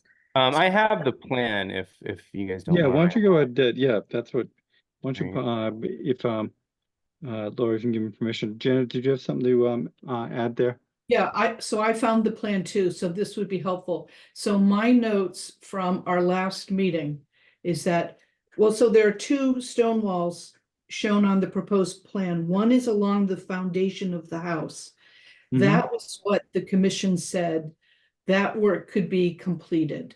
It's already disturbed area, but the stone wall that connects two of the four pillars was part of the RDA, and quite frankly, my review of the project, I would not recommend the circular drive be approved. I think it would have a Which negative.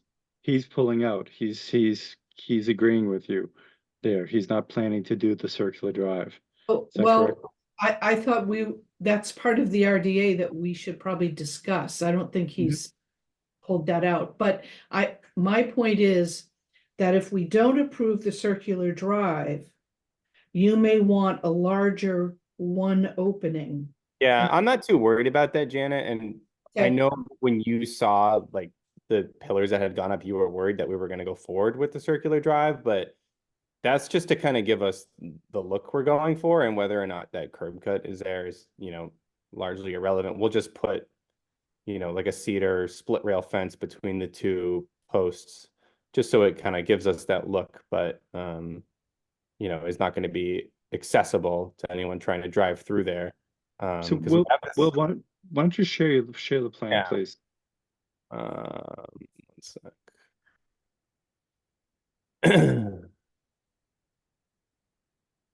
Okay, is that available for everyone to see? So the proposed wall we're talking about is, I don't know if anyone can see my cursor, but it's, I'm circling it. And it's just that piece there. And I'm looking at a street view of this. Yeah. And I'm seeing where the mailbox was for 31. Yeah. And it looks like it's right next to a utility pole. Yeah. So where would that be on this plan? I'm guessing that would be, so that's to the right. You can see the existing curb cuts pictured there. So the mailbox is going to be to the right of that curb cut. Yeah. And the utility pole and the mailbox are kind of directly in the center of that stone wall. And then you have a turnout for the driveway as you come back out of a garage, for example, and then you turn and then can go nose first out the driveway. And I see two dark lines to the right of the proposed stone wall on your plan. Yeah. And that's where you were anticipating Correct. putting, okay. And so what you'd be looking at doing as soon as possible is you'd like to build that stone wall, but you're saying that you'll remove the request for the driveway to the right and put the stone pillars in there as if they were one, but with a fence across, making it look like it had been there at one point and is no longer there. Is that the gist of it? Yeah. Okay. So Janet, that wall there with no driveway to the right of it, do you have an issue with that? No, that is previously disturbed area. Yeah, so I would not have an issue with that. And Will, just to clarify, the bump out to the side, you aren't proposing to expand that, is that correct? Which bump out, Janet? the turnaround area, was that being expanded or not as part of the proposal? So this plan is north, southeast, west facing. So are you talking about kind of where my garage is on the No, north? where the 120-foot elevation line comes across diagonally? Yeah, that part of the problem with this plan is it's not entirely clear, but some of that is tree cover. But no, I'm not touching any of that at the moment. It's all just existing asphalt. Yeah, I'm looking at, it's existing. Oh, I see. Yeah, actually, I do see it. So as I'm looking at this street view, the two garage bays, Yeah, were they there as part of the original house? the garage Yeah, when I bought it, yeah, as far as yeah. far. Okay. So then and that's in the plan as you follow that 120 grade line there. Yeah. And it curves down and then makes a 90 to the left there. So those are the two, that's the garage there. Yeah. Okay. So well, I'll tell you what, we're gonna, I think what we're really dealing with tonight is to allow you to clean things up and, move that stone into the wall. And then the rest of that we'll deal with as the formal part of the RDA, at our next meeting. Does that make sense? Yeah, totally. And how about commissioners? Does that seem appropriate? Absolutely. Okay. Yeah, sounds good. Okay, then let's do that. Okay, and no more cutting, no more filling, and we will be ready to address the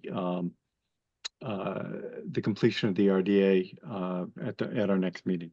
Okay. And Will, just to confirm, have you received the enforcement order? Yeah, it went to my dad's house, but other than that, yeah. Which Okay. the one on Springdale or the one on Draper? Springdale, yeah. Oh, okay. Just And curious, but because you filed under 31, correct? yeah. That could just be post office, who knows? But go ahead, Lori. That was me. I Oh, no. thought that he lived at the other address, even though I knew he owned this one too. So sorry about that, Will. No worries. I'm all over the place. Okay. Are you, well, so you're in, which one are you in now?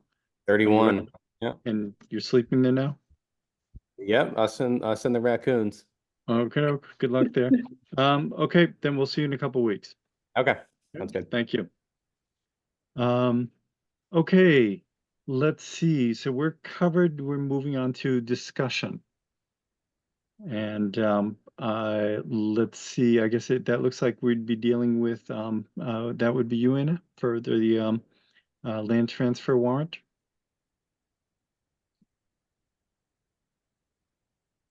And you can unmute. So Yeah, I'm there we talking away. Yeah, no, and it seemed like, I think as I saw some of the emails, the blue book came out and seemed to still include those two parcels, and that caused some consternation. Is that basically what happened there? That seems possible. Is this Jonathan Fryer's email to Lori? I think so. There was a while question, ago. yeah, and I think a couple others, so it seemed the blue book still shows the Church Street property and stuff. And I don't know. So fill us Yeah, in. go ahead, sorry. No, Yeah, you so go ahead. when we went to warrant committee, we had all 11, and then so they wrote that up and put that in the large white blue book and then sent it to the official blue book, at which point we then decided to get rid of Church and Ponzi. So I've been updating slides to reflect that and sent it around. Can I share my screen so I can just point it out? I would love feedback on this today, and I guess via email if any last thing occurs, because slides are due on Monday. So I will get those submitted to Chris Costello. Tomorrow is the Board of Selectmen / moderators meeting. I'll be there if anyone else wants to come. That'd be great, but I'll be there to learn about this. And then there is a informal meeting that was organized on the Facebook page for other folks who are interested on Friday morning, 9:30 to 11. Is that right? Which 9:30 to 11:30 at 11 or 11:30.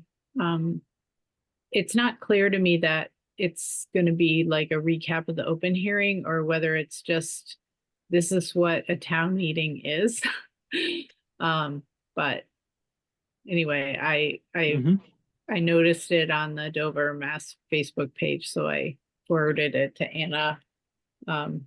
Thinking any venue is a good venue to get information out. And I can go for the first hour, but I have to leave at 10:30. Maybe a little before. And Anna's not sure what her work situation's gonna be, so. I think I'm working at this point. But if anyone wants to go, that would be great. So other updates. So I was sick last meeting. The meeting right after the meeting before, I went to open space and talked about it, and everyone, I don't even remember, what were the questions? There weren't really any questions beyond once we'd said that Ponzi and Well and the Church Street properties were out. Everybody thought it was good, and we endorsed the warrant article unanimously. That was good. And then I went to Board of Selectmen and did the same thing. They'd had some questions come in, one of which was, could after these go into conservation, could there be a like kind swap with an abutter for similar conservation land? And I said, I don't know, and got back, asked town council, and they were like, definitely that would have to go to town auction and you wouldn't just be able to do that, but pass that along. And do you have any idea what they were thinking of when they brought that question up? That's kind of a curious question. Yeah, I wasn't sure. It sounds a little bit like a sort of, I mean, first one, maybe it's an abutter who's interested in swapping part of their property for other property so that it's, nicer for theirs and works out nicely for conservation. So maybe it was just a specific interest. Alternatively, I was wondering if maybe someone was like misreading the what happened with the McIntosh Coke property, where there was a sort of swap and then some of it was put into conservation after, as best I understand. It was more it wasn't McIntosh. I don't think it was some other town property was swapped for Coke property to allow the subdivision to happen. That's right. But the benefit to the town was it gave continuity to go from Pine to Center.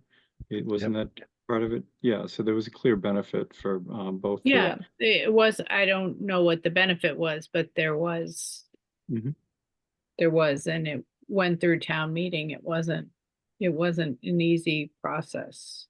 So what I noticed on this was that it made no reference at our, last time we discussed this, there was it chapter 97 versus other things in terms of what would require a legislative vote as opposed to a town meeting vote. All that kind of disappeared. I don't know if it was actually there and we were just discussing it. So then for somebody to bring that question up is kind of appropriate, but curious. But it doesn't seem to address. So is all of this going into 97, or could something like this be handled within the town once it's conveyed? Is the net question. So yeah, so that's a good question. So we were thinking the conservation and water thing would just be for Ponzi and the town well. And then at our meeting a month ago, we said, let's just get rid of the conservation water and just do conservation purposes. When we call it conservation purposes, that makes it Article 97. So this all becomes Article 97, like all of our other conservation land. Nina actually let me know over email at some point, I think after that meeting, that conservation and water, if it's never used for water, we may also find ourselves in an Article 97. We don't know. It's sort of a vague legal area. So I'm kind of glad we ended up not doing that. But the slides I've got up here don't talk about Article 97 because that's the standard conservation land thing at this point. If I am explaining Article 97 at town meeting, I will do that, and I will be excited that everyone's interested. 97 does not require state legislature approval for any change of use. does. Is that Yes. No, it does. That's the one that it does. does? Okay. So that basically, But any conservation land any conservation land owned by the Conservation Commission for conservation purposes is by definition under 97. okay. So I figured. At least that's what Nina was saying. Yeah, so I figured there's no reason to bring it up because it will just bring up additional questions such as what even I'm asking here. So, so how many slides do you have? Well, for that this? is the main edit. This is our first slide. There's 6 slides and a summary at this point. Okay. And is there I an might intro delete this to- one. Is there an intro to let people know what the benefit, just a very pithy, say why, we're looking to do this and what the benefits are to the town? That's this slide. This could be the first slide. Mm-hmm. Like so. Mhm. And maybe we want to get rid of this one. I got rid of or moved to the appendix the conservation land slide that was in the middle just because it seemed very detailed. And if I'm finding myself explaining this, we can jump to the appendix. Mm-hmm. So this is the summary of Mm-hmm. what we're trying to do. This is the motion everyone has. I was split on getting rid of this and may still, if anyone wants me to keep it, let me know. But this is the motion in front of or the article in front of everyone. This Everybody is the will overview have of it. Okay. Everybody Let's will get rid have of it in this. their little blue books. And you could put it in your appendix just in case somebody asks you a question about the language. But Mhm. for the open hearing, I think you need it. For the actual town meeting, people should have it in front of them. Mm-hmm. Okay.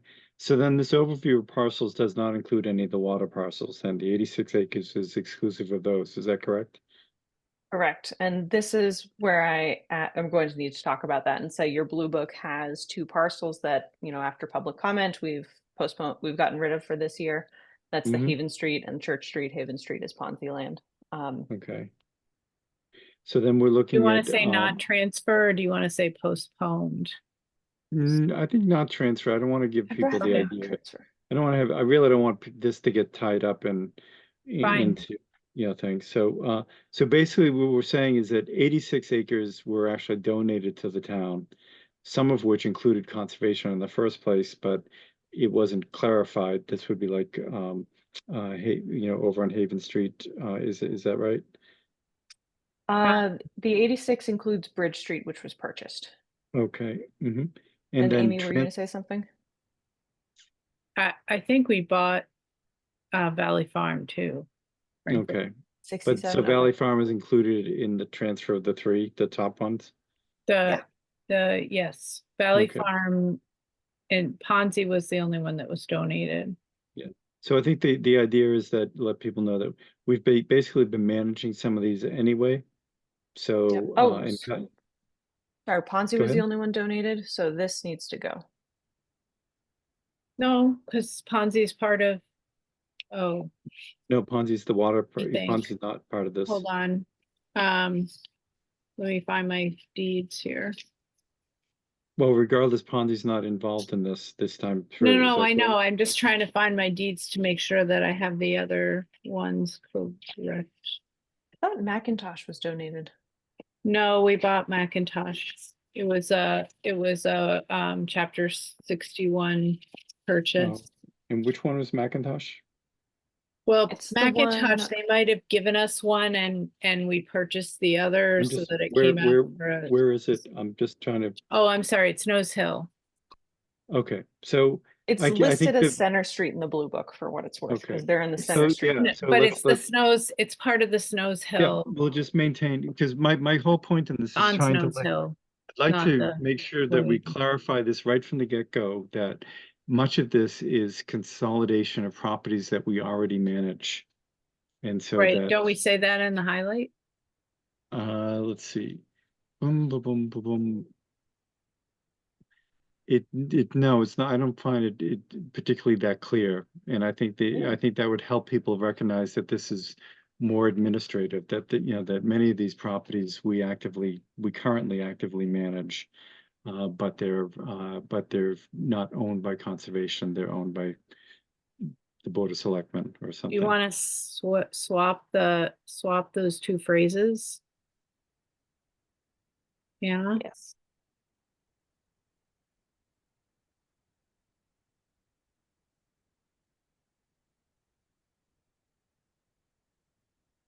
What do they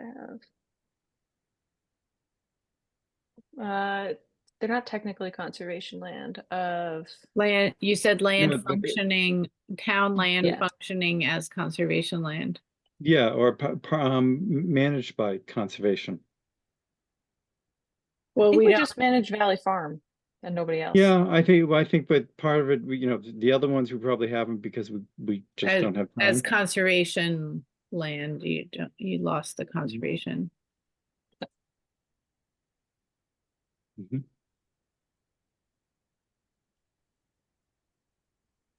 We had some pushback at Warrant of if you already manage it, why does it even need to be transferred? Mm-hmm. Which I think is a reasonable question. And do we have an answer for that?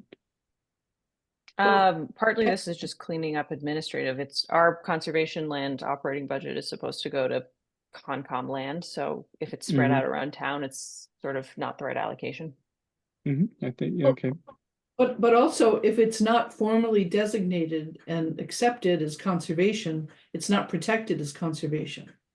It could be used for any other municipal purpose, you know, very But easily. we don't want to bring that up because Yeah. people might want to do something different with it. Yeah, so there's your there's the lacrosse people coming out, we want a field. So Or or why don't we put our senior housing there? So okay.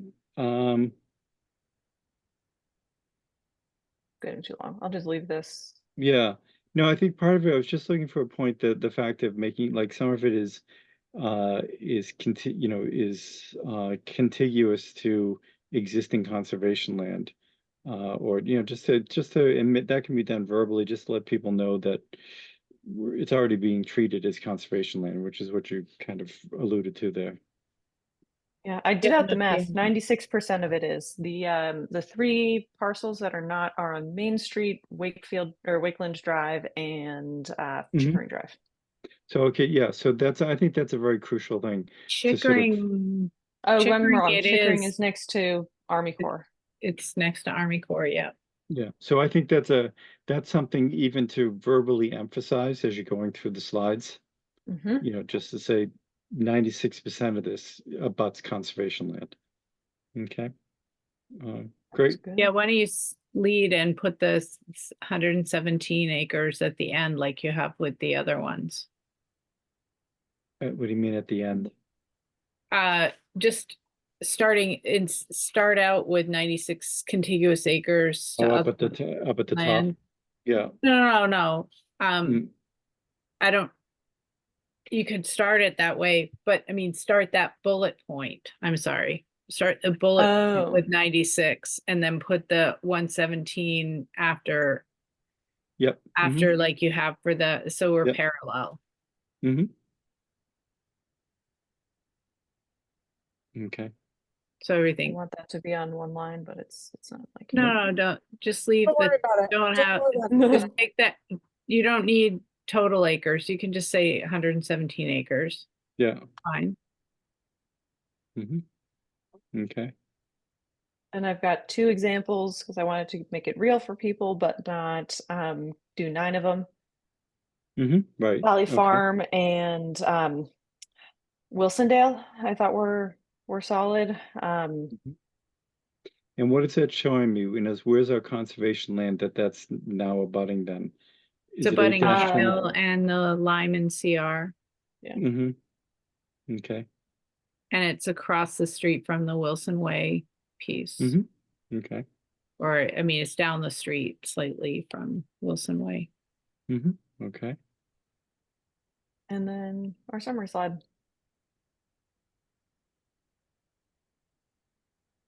Yep, and there we go. We're saying, you know, that they already function as conservation land anyway. And that's great. Great, and thank you so much for the effort here. It's been phenomenal.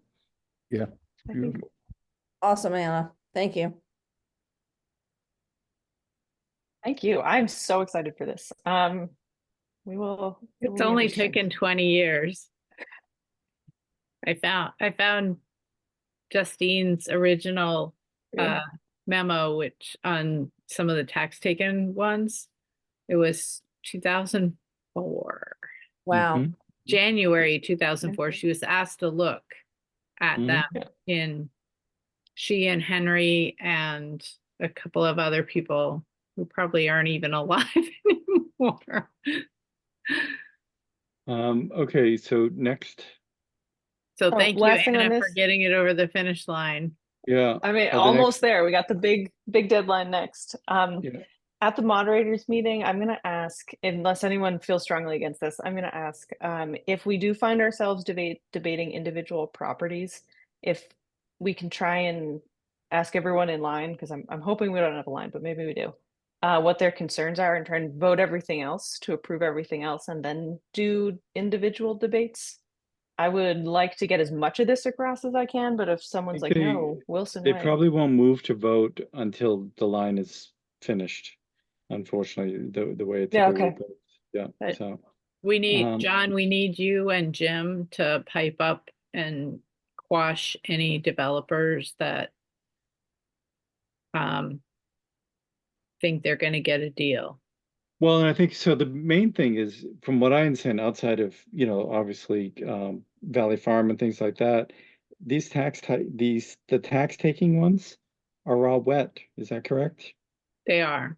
Yeah. Yeah. It's Or that they're they, all not buildable and they all were abandoned because they were right, unbuildable. exactly, and that's the point. And I have no problem addressing that, saying, look, these things, A couple they're- of the Grand Hill were ledge, so. yeah, so and- that, you know, they and came gas to line. us. Pipeline. They came to us precisely because they were not developable and that they're not going to become developable. You know, even under any, you know, state regulations, they're just pieces of land that people abandoned, and for good reason. And so I have no problem discussing that if any developers come up, and, you know, I can ask them, you know, are they planning on building things on piers? And so okay, and then, so that's our overview. Then Okay, four, that's our, so 4, 5, and 6 were those appendices, or Right. what? no, Which ones? I can put the Oh, I screen down. thought that was slide 3 for some reason, the way it was showing up. Let's see.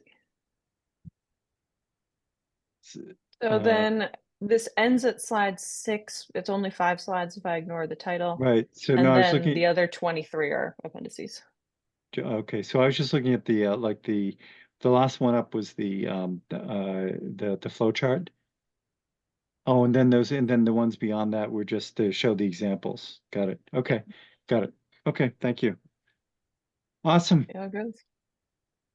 Okay, so we'll get we get one last little bit of feedback from one of these next meetings, and we're set to go.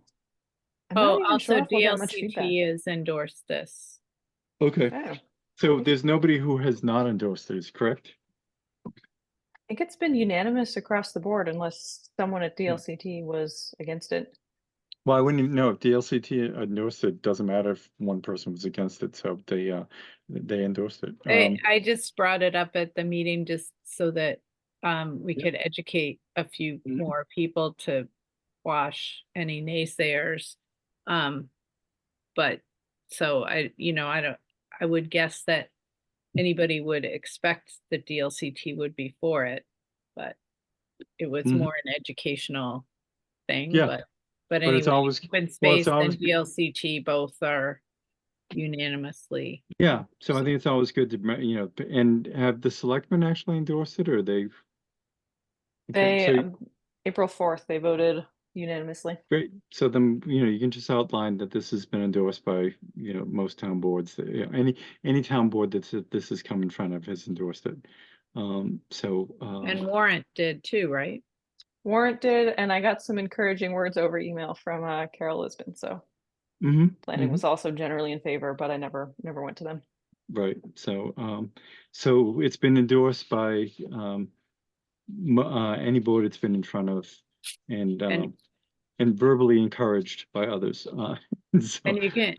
And most of the almost all of the tax taken lots, were evaluated for transfer in 2004. Oh, right, so, if that comes So up. if saying that- nobody's been clamoring for them for 20 years, maybe. Right, no, that's an And excellent thing, and I think the point is to say, we're finally getting around to just clarifying something that administratively has been in process for 20 years. And Everyone's been sending memos to each other for 20 yeah, so I don't years. think, yes. There's also the 5 properties that weren't recommended, and maybe we'll want to recommend for transfer next year. But if everyone's dying for things they can send to public auction and then win the auction on and then build on, there's 5 of them that are not here, and I'll make sure to point that out. No, I would just, nope. Okay. Nope, just Nope. what you're gonna focus on this. First thing you're gonna do, you'll do your presentation, but also note to the Blue Book that these 2 other, these 2 particular large parcels are being, are not included. And then just move on from there, right? It's a economy of ideas. So, great, then let's see, land management work group update. Yes, so let's see. We've been working away on the Bog Bridge, technically boardwalk. So everyone's been finalizing the hardware to purchase. I don't think Greg has gone to Medway Lumber yet with an official list, but he and Rick were out taking more final measurements today. The plan is like next few weeks, once we've gotten to Medway Lumber, ordered from them. They're a town vendor, so this should be more straightforward than the sawmill in the Berkshires. Once that's done, we're going to plan just to build it in Greg's driveway and then bring it over in pieces. So the original plan called for doing this in the winter, and it is not the winter anymore. Unless anyone's dying for us to wait till December, we're just going to try and find a dry day. Yep. And Anna, this is obviously just for walkers and mountain bikers, correct? This is- You're not doing horses, I don't think. Right. So it's a small, thin, shallow. It's replacing one that's already there, so you can Right. already No, get around it. I know, I'm just putting my hunt club hat on, just to make sure. Yeah. Because the it's actually Shetland not that thin. The Shetland component of the hunt club might be able to do this, but the right. The mooses and the Codys, which are my 2 horses, will not be able to handle that. Yeah, but polka dot could probably get over it. Polka dot could do it, absolutely. Okay, and so just let us know when you're ready to start, and and good luck there. And do you have everyone lined up that you need for volunteers, or?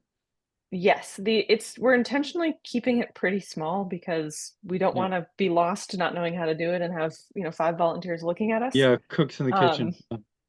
Exactly. It's actually about 3 feet wide, but a little shorter than the Eagle Scouts bridge. That one was surprisingly long.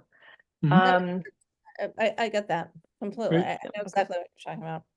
Okay. And a couple other things super fast. Also, I don't know if you all talked about this last time. Sarah and I went out before the last meeting to go see the cut down trees. Did you all cover that? Yeah, I remember those. Okay.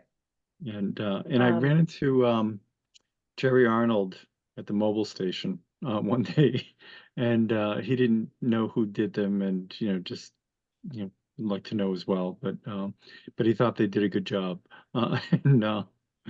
Well, it's a mysterious. We think somebody cut down the trees and took them because there was no trees left. Interesting, huh?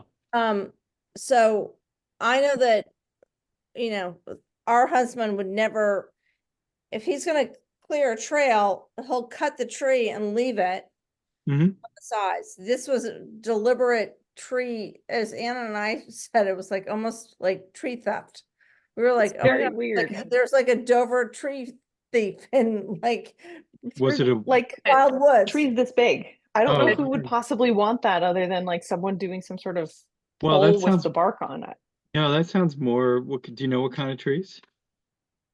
Oak maybe? And we looked No, like, so it sounds like firewood, but, Well, there's plenty, I mean, at the rate that NSTAR is taking down trees on the sides of the road and just leaving them, there's plenty of firewood available.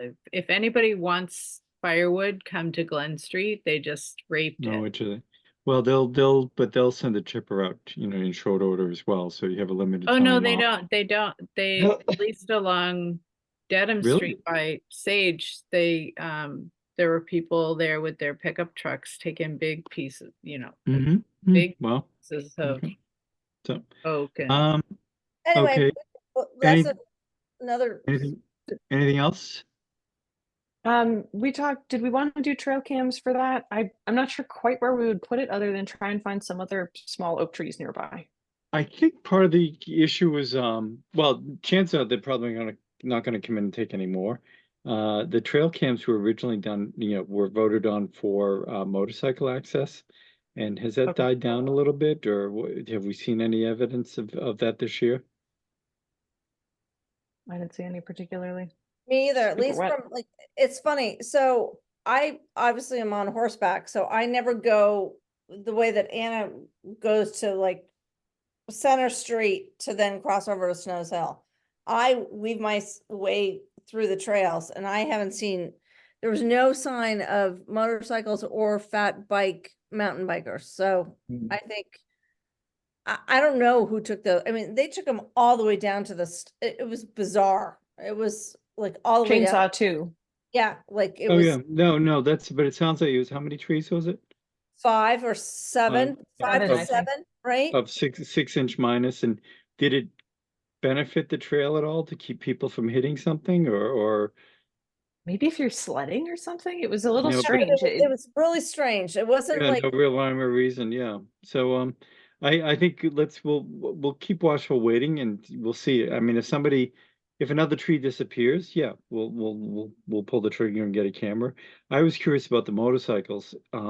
And part of that is there's an age range for teenagers when they really get into bikes and then they get into other things.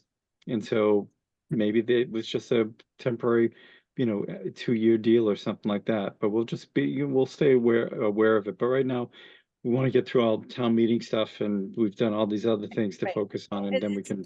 fine. yeah. Everything else, yeah. Mhm. So, okay, then we have, meeting minutes. Did anyone have a chance to review those from August? I did And- not. And I think, Janet, were you asking for some documents for that, or? Unmute, please. The minutes were missing, the documents that were referenced or discussed, and I added those. Okay, great. So anybody, have any objections to voting on the minutes? Nope. No, Okay, then, we can do them for both, the 9th and the 23rd, if somebody would so move. Move to accept the minutes for August 9th, 23. second, All in favor? Tim, Aye. Amy, Hi. Anna, Aye. Sarah? aye, I'm an aye. Okay, And move to accept the minutes for 8/23/23. okay. Second, second, all in favor? Tim, Aye. Amy, Hi. Anna, Aye. Sarah? aye. And I'm an aye. Okay. Let's see, and then Janet's report. Okay, I had sent out a notice yesterday. We got a request from the licensed site professional overseeing the Chestnut Bridge oil release monitoring. We have issued an emergency certification with 1 extension. They've asked for an additional 60-day extension. There is ongoing monitoring. I was out yesterday. The absorbent booms are in the Charles River. I did not see a sheen. I have not seen any kind of an oil sheen out there, but they are monitoring. Apparently there is still some kind of slow release. So people are still on site twice a week to make sure they, if there is any contamination, that they address it. So they're looking for a vote to extend the emergency certification for 60 days. Okay, Can we do that without a hearing? Yes. yeah, Okay. 'cause it's an emergency, yeah. So, Tim, Yes, move to extend the emergency permission? Janet, what's the term for that? Certification Emergency Certification certification for what do they want? for a for death. 60-day 60 extension. days. And this is for what company? Let's see. It's Or- Eversource, yeah. Yeah, for Eversource. For Eversource, yes. Okay, I would say So- second. all in favor, Tim, Aye. Amy, Aye. Anna, Aye. Sarah, Aye. I'm an aye. Okay, Okay. the next issue is an enforcement situation. It came up at 15 Grand Hill Drive. I sent out my inspection report yesterday. Anna, who lives in that neighborhood, had seen some tree removals. Looked like it was in a wetland area. I did go out and there were some tree removals in the front, outside the riverfront and buffer. In the back, there is BVW and a perennial stream. It looked like they had a number of trees cut and some kind of a vehicle took the trees and dumped them back towards the wetland. I don't know what they were thinking. Sure, your picture showed that. I was like, Well, what? well, clearly they weren't thinking, so. Right. Yeah, so my suggestion would be that a letter go out to them from the office with a copy of my inspection report and asking that they attend our next meeting.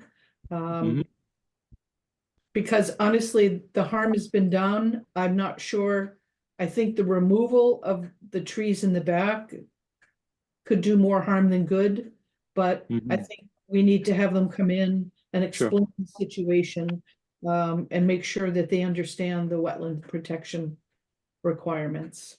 And make sure they understand they aren't supposed to do anything else if this was the first phase of something. I think they're new also. The owner passed away just before COVID, and I think the house was empty for a while, and I think they just moved in a couple of years ago.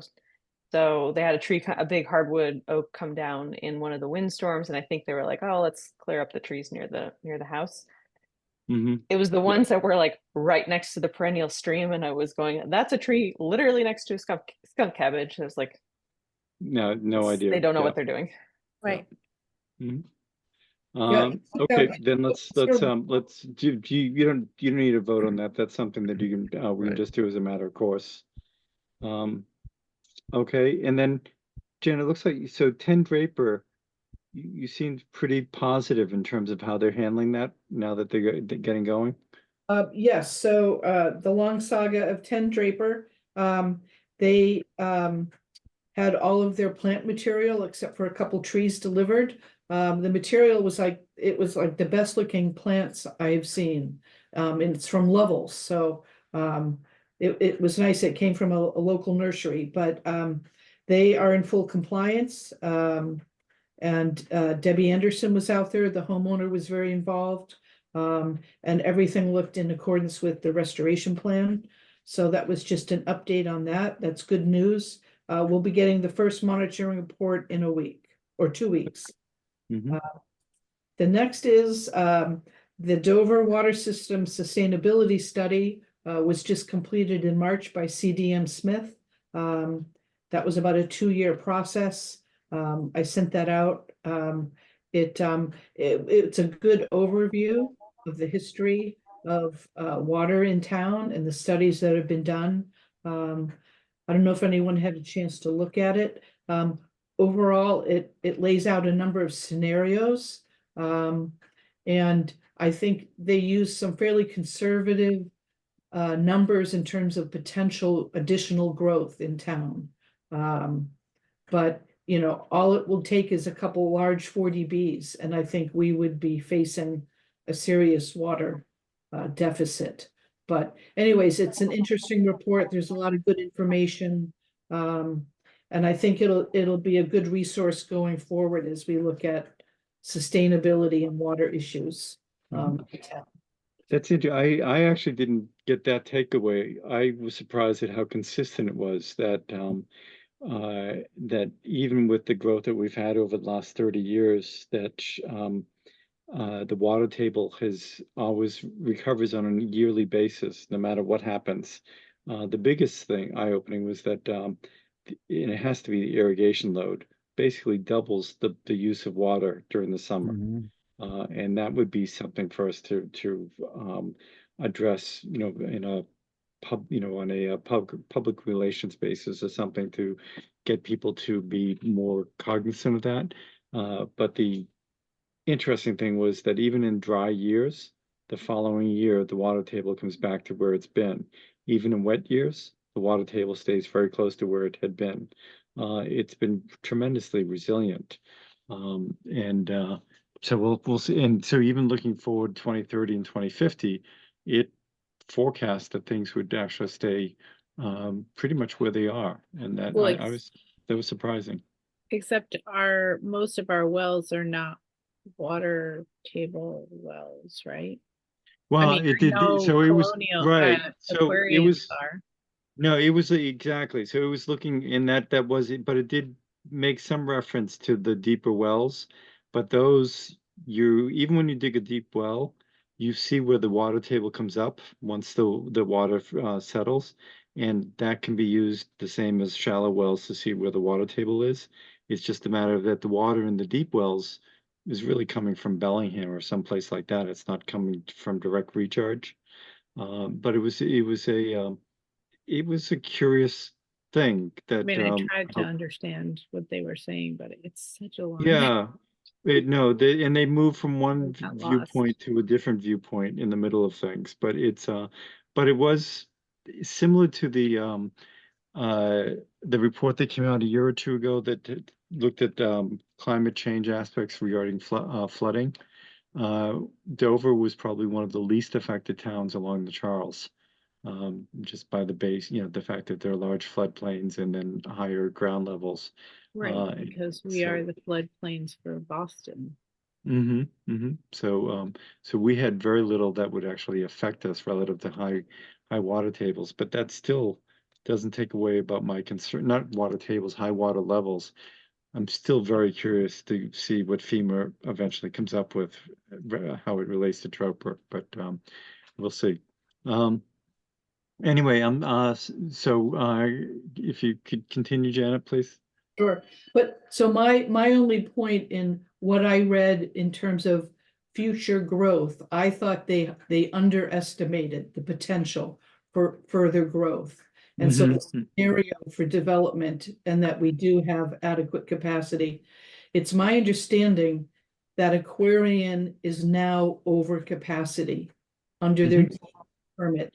A number of people, that's supposed to be public information, but they have not been forthcoming, and I believe the company is being sold again. I could be wrong, but anyways, that was just my observation. Was I didn't think that they looked at all realistic scenarios in terms of, but so the next item, I had sent out a memo with an update and some photos on the Claybrook Road embankment stabilization.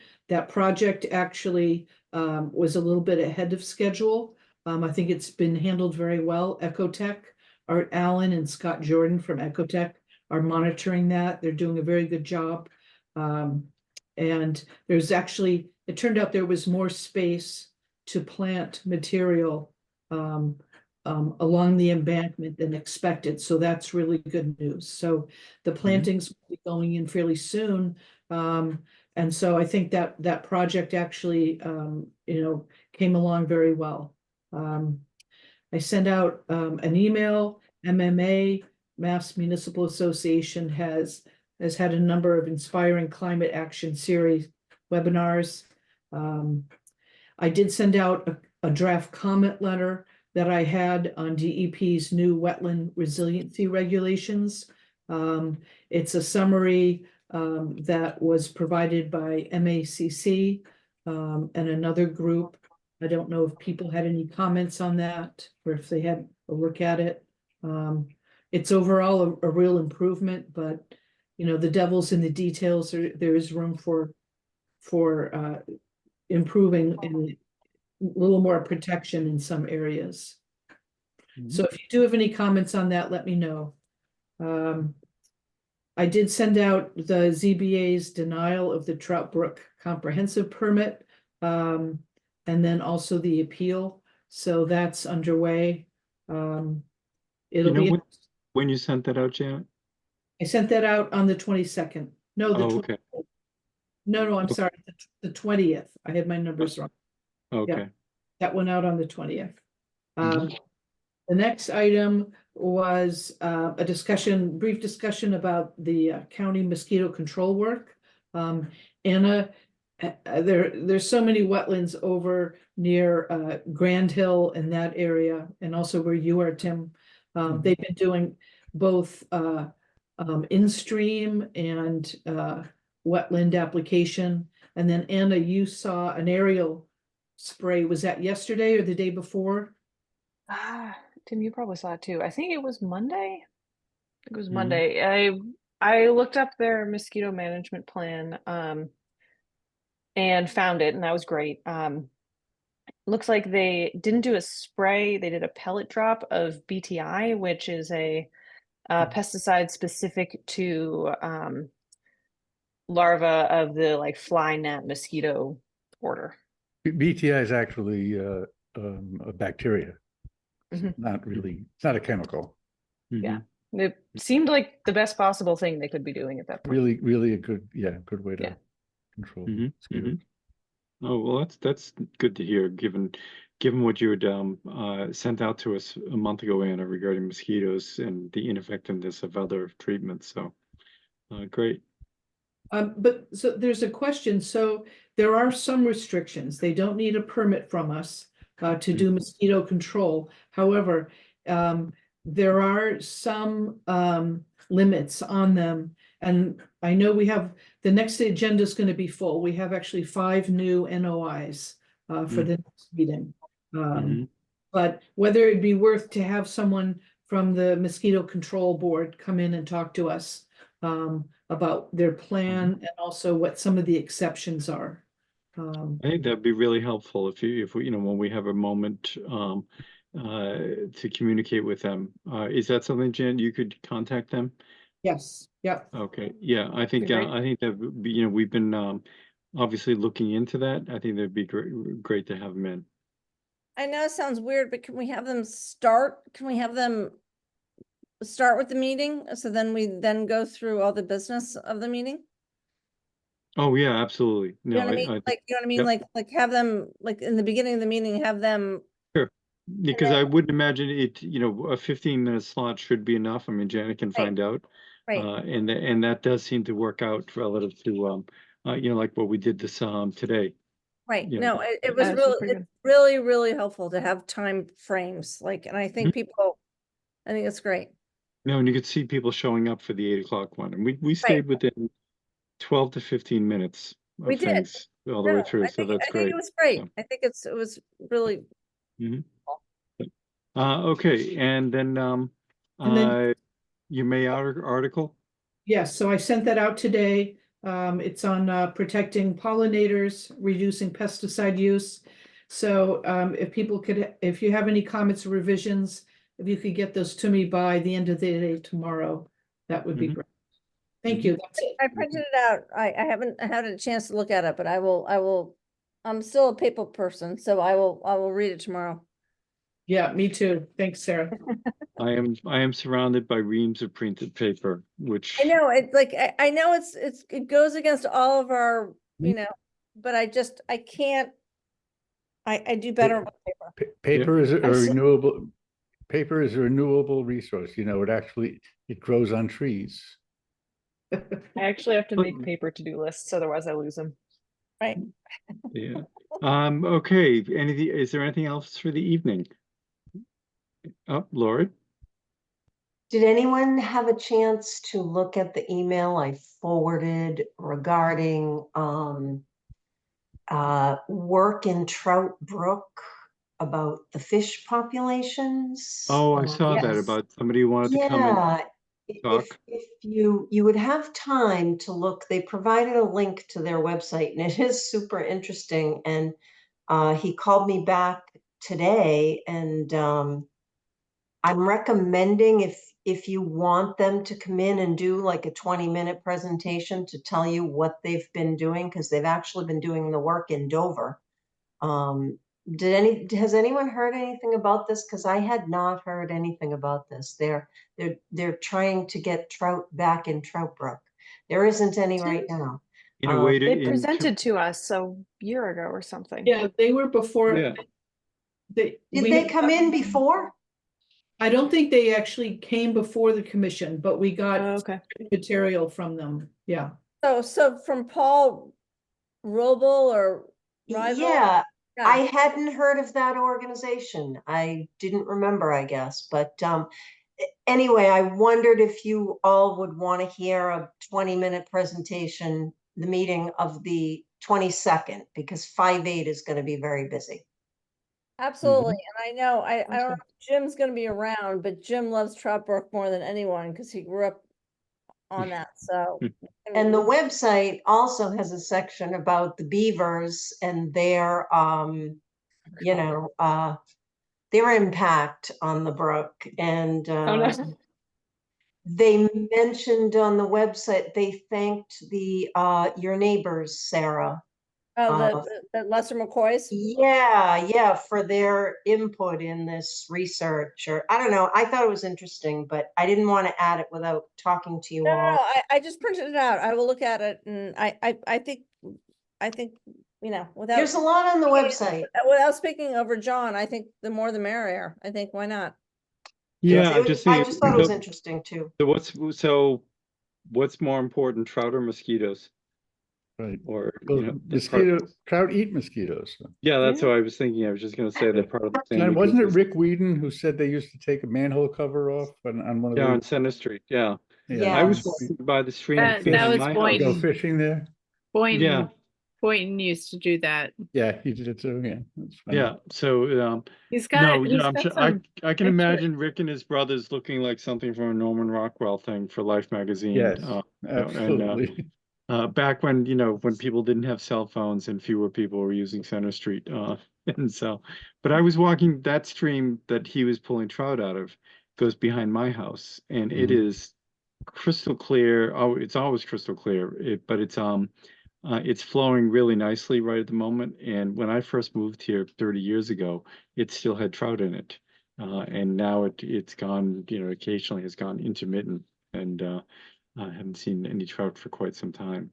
And then there are a couple dams on the way, but I think people had stocked the ponds, and then they made their way down over the dams into Channing. So it's things change, but they could come back. Anything else for the evening? No. Go ahead. Can we record this separately and post it to the website? Just, is that possible? Or could we slice our meeting and post the 20-minute presentation to our website?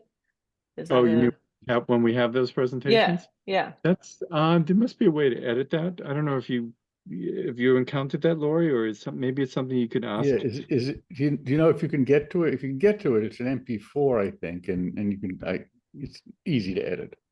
Is it posted on? Does Dover have a YouTube channel? Yes, it does. Yeah.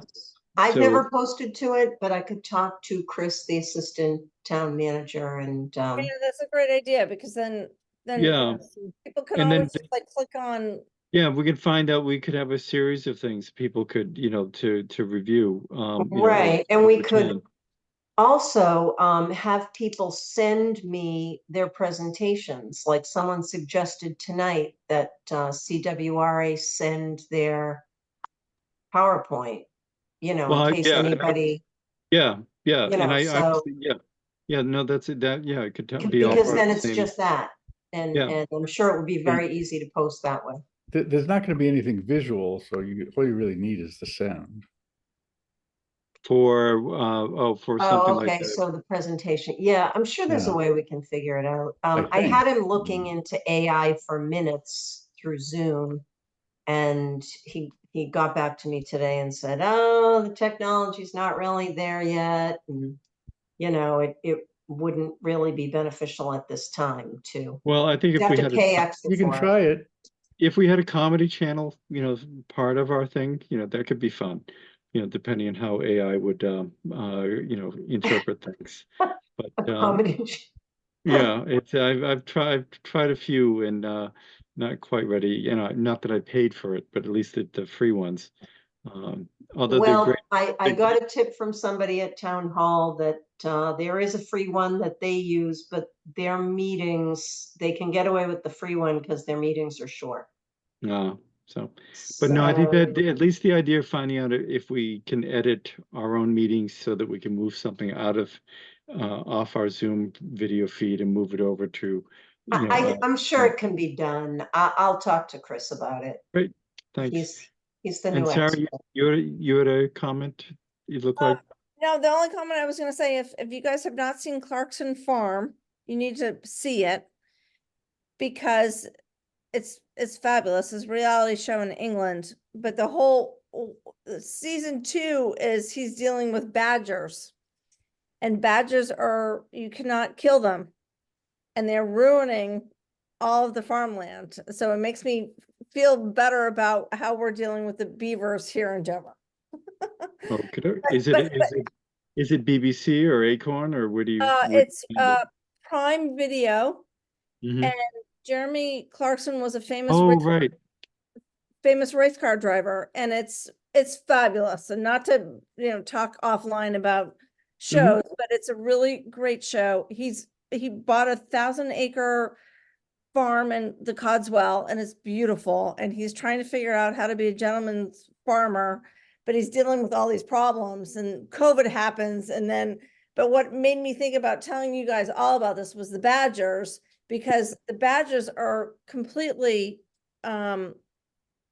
exempt or conserved in England. Protected. They're ruining all the farmlands, but they can't kill the badgers. But the badgers are, so it's like this whole parliamentary, like it's just it's fabulous. Well, and Clarkson has a sense of humor about things. Oh, So, no, he completely. And he, you know, if you guys don't like swear words, you can't watch the show, but he's so funny and his girlfriend's lovely, and you guys will all love it because it's basically this London guy moving out to the farmlands and just trying to think, I can do this. And so it's counting great. all the things that say you can't. Yeah. No, he's doing it. He's surviving. He's doing great. But of course, it's like, I needed a tractor. Instead of getting a John Deere, I got a Lamborghini. Like, so he's just doing everything bigger and better than. Well, he did, Tim, you must know that, what's the car show he did? It was Top Gear, wasn't it Top Gear? Gear, right, yeah, Oh, yeah. So he's into internal combustion. So, So anyway, great. the only reason I bring it up is because he's having a badger issue, and in England, you can't kill the badgers. And So we have a little bit more flexibility here. It's Right. funny, So- I was, this is many, many years ago, I was hiking and I can't remember which of I think it was an Audubon property. And you see, I saw this big, fat, funny looking animal and realized that it was a badger. and they're nasty. I mean, they Oh, yeah, come they out are, yeah. at night, and Yeah. so I mean, again, in England, you can't kill them for some But they, reason. yeah, I don't think they move very fast. Yeah, Mhm. but they do tunnels, and so what's Yeah, they happening have very, is all very the- huge all the paws and fields- claws, yeah. Right, so in all the fields are burning and burning, and so when Right. the farmers are going out with their columbines to plow, anyway. Oh, interesting. Yeah, If you no, watch definitely. watch Clarkson Farm, and you'll see. Great. Thank you very much for that insight. And okay, then thank you. We'll for see you guys in everything. 2 weeks. Yeah, it was a nice meeting, and hearing no objections, it's adjourned. It's adjourned. Okay. Good Night, night. everyone. Night, Good everyone. night.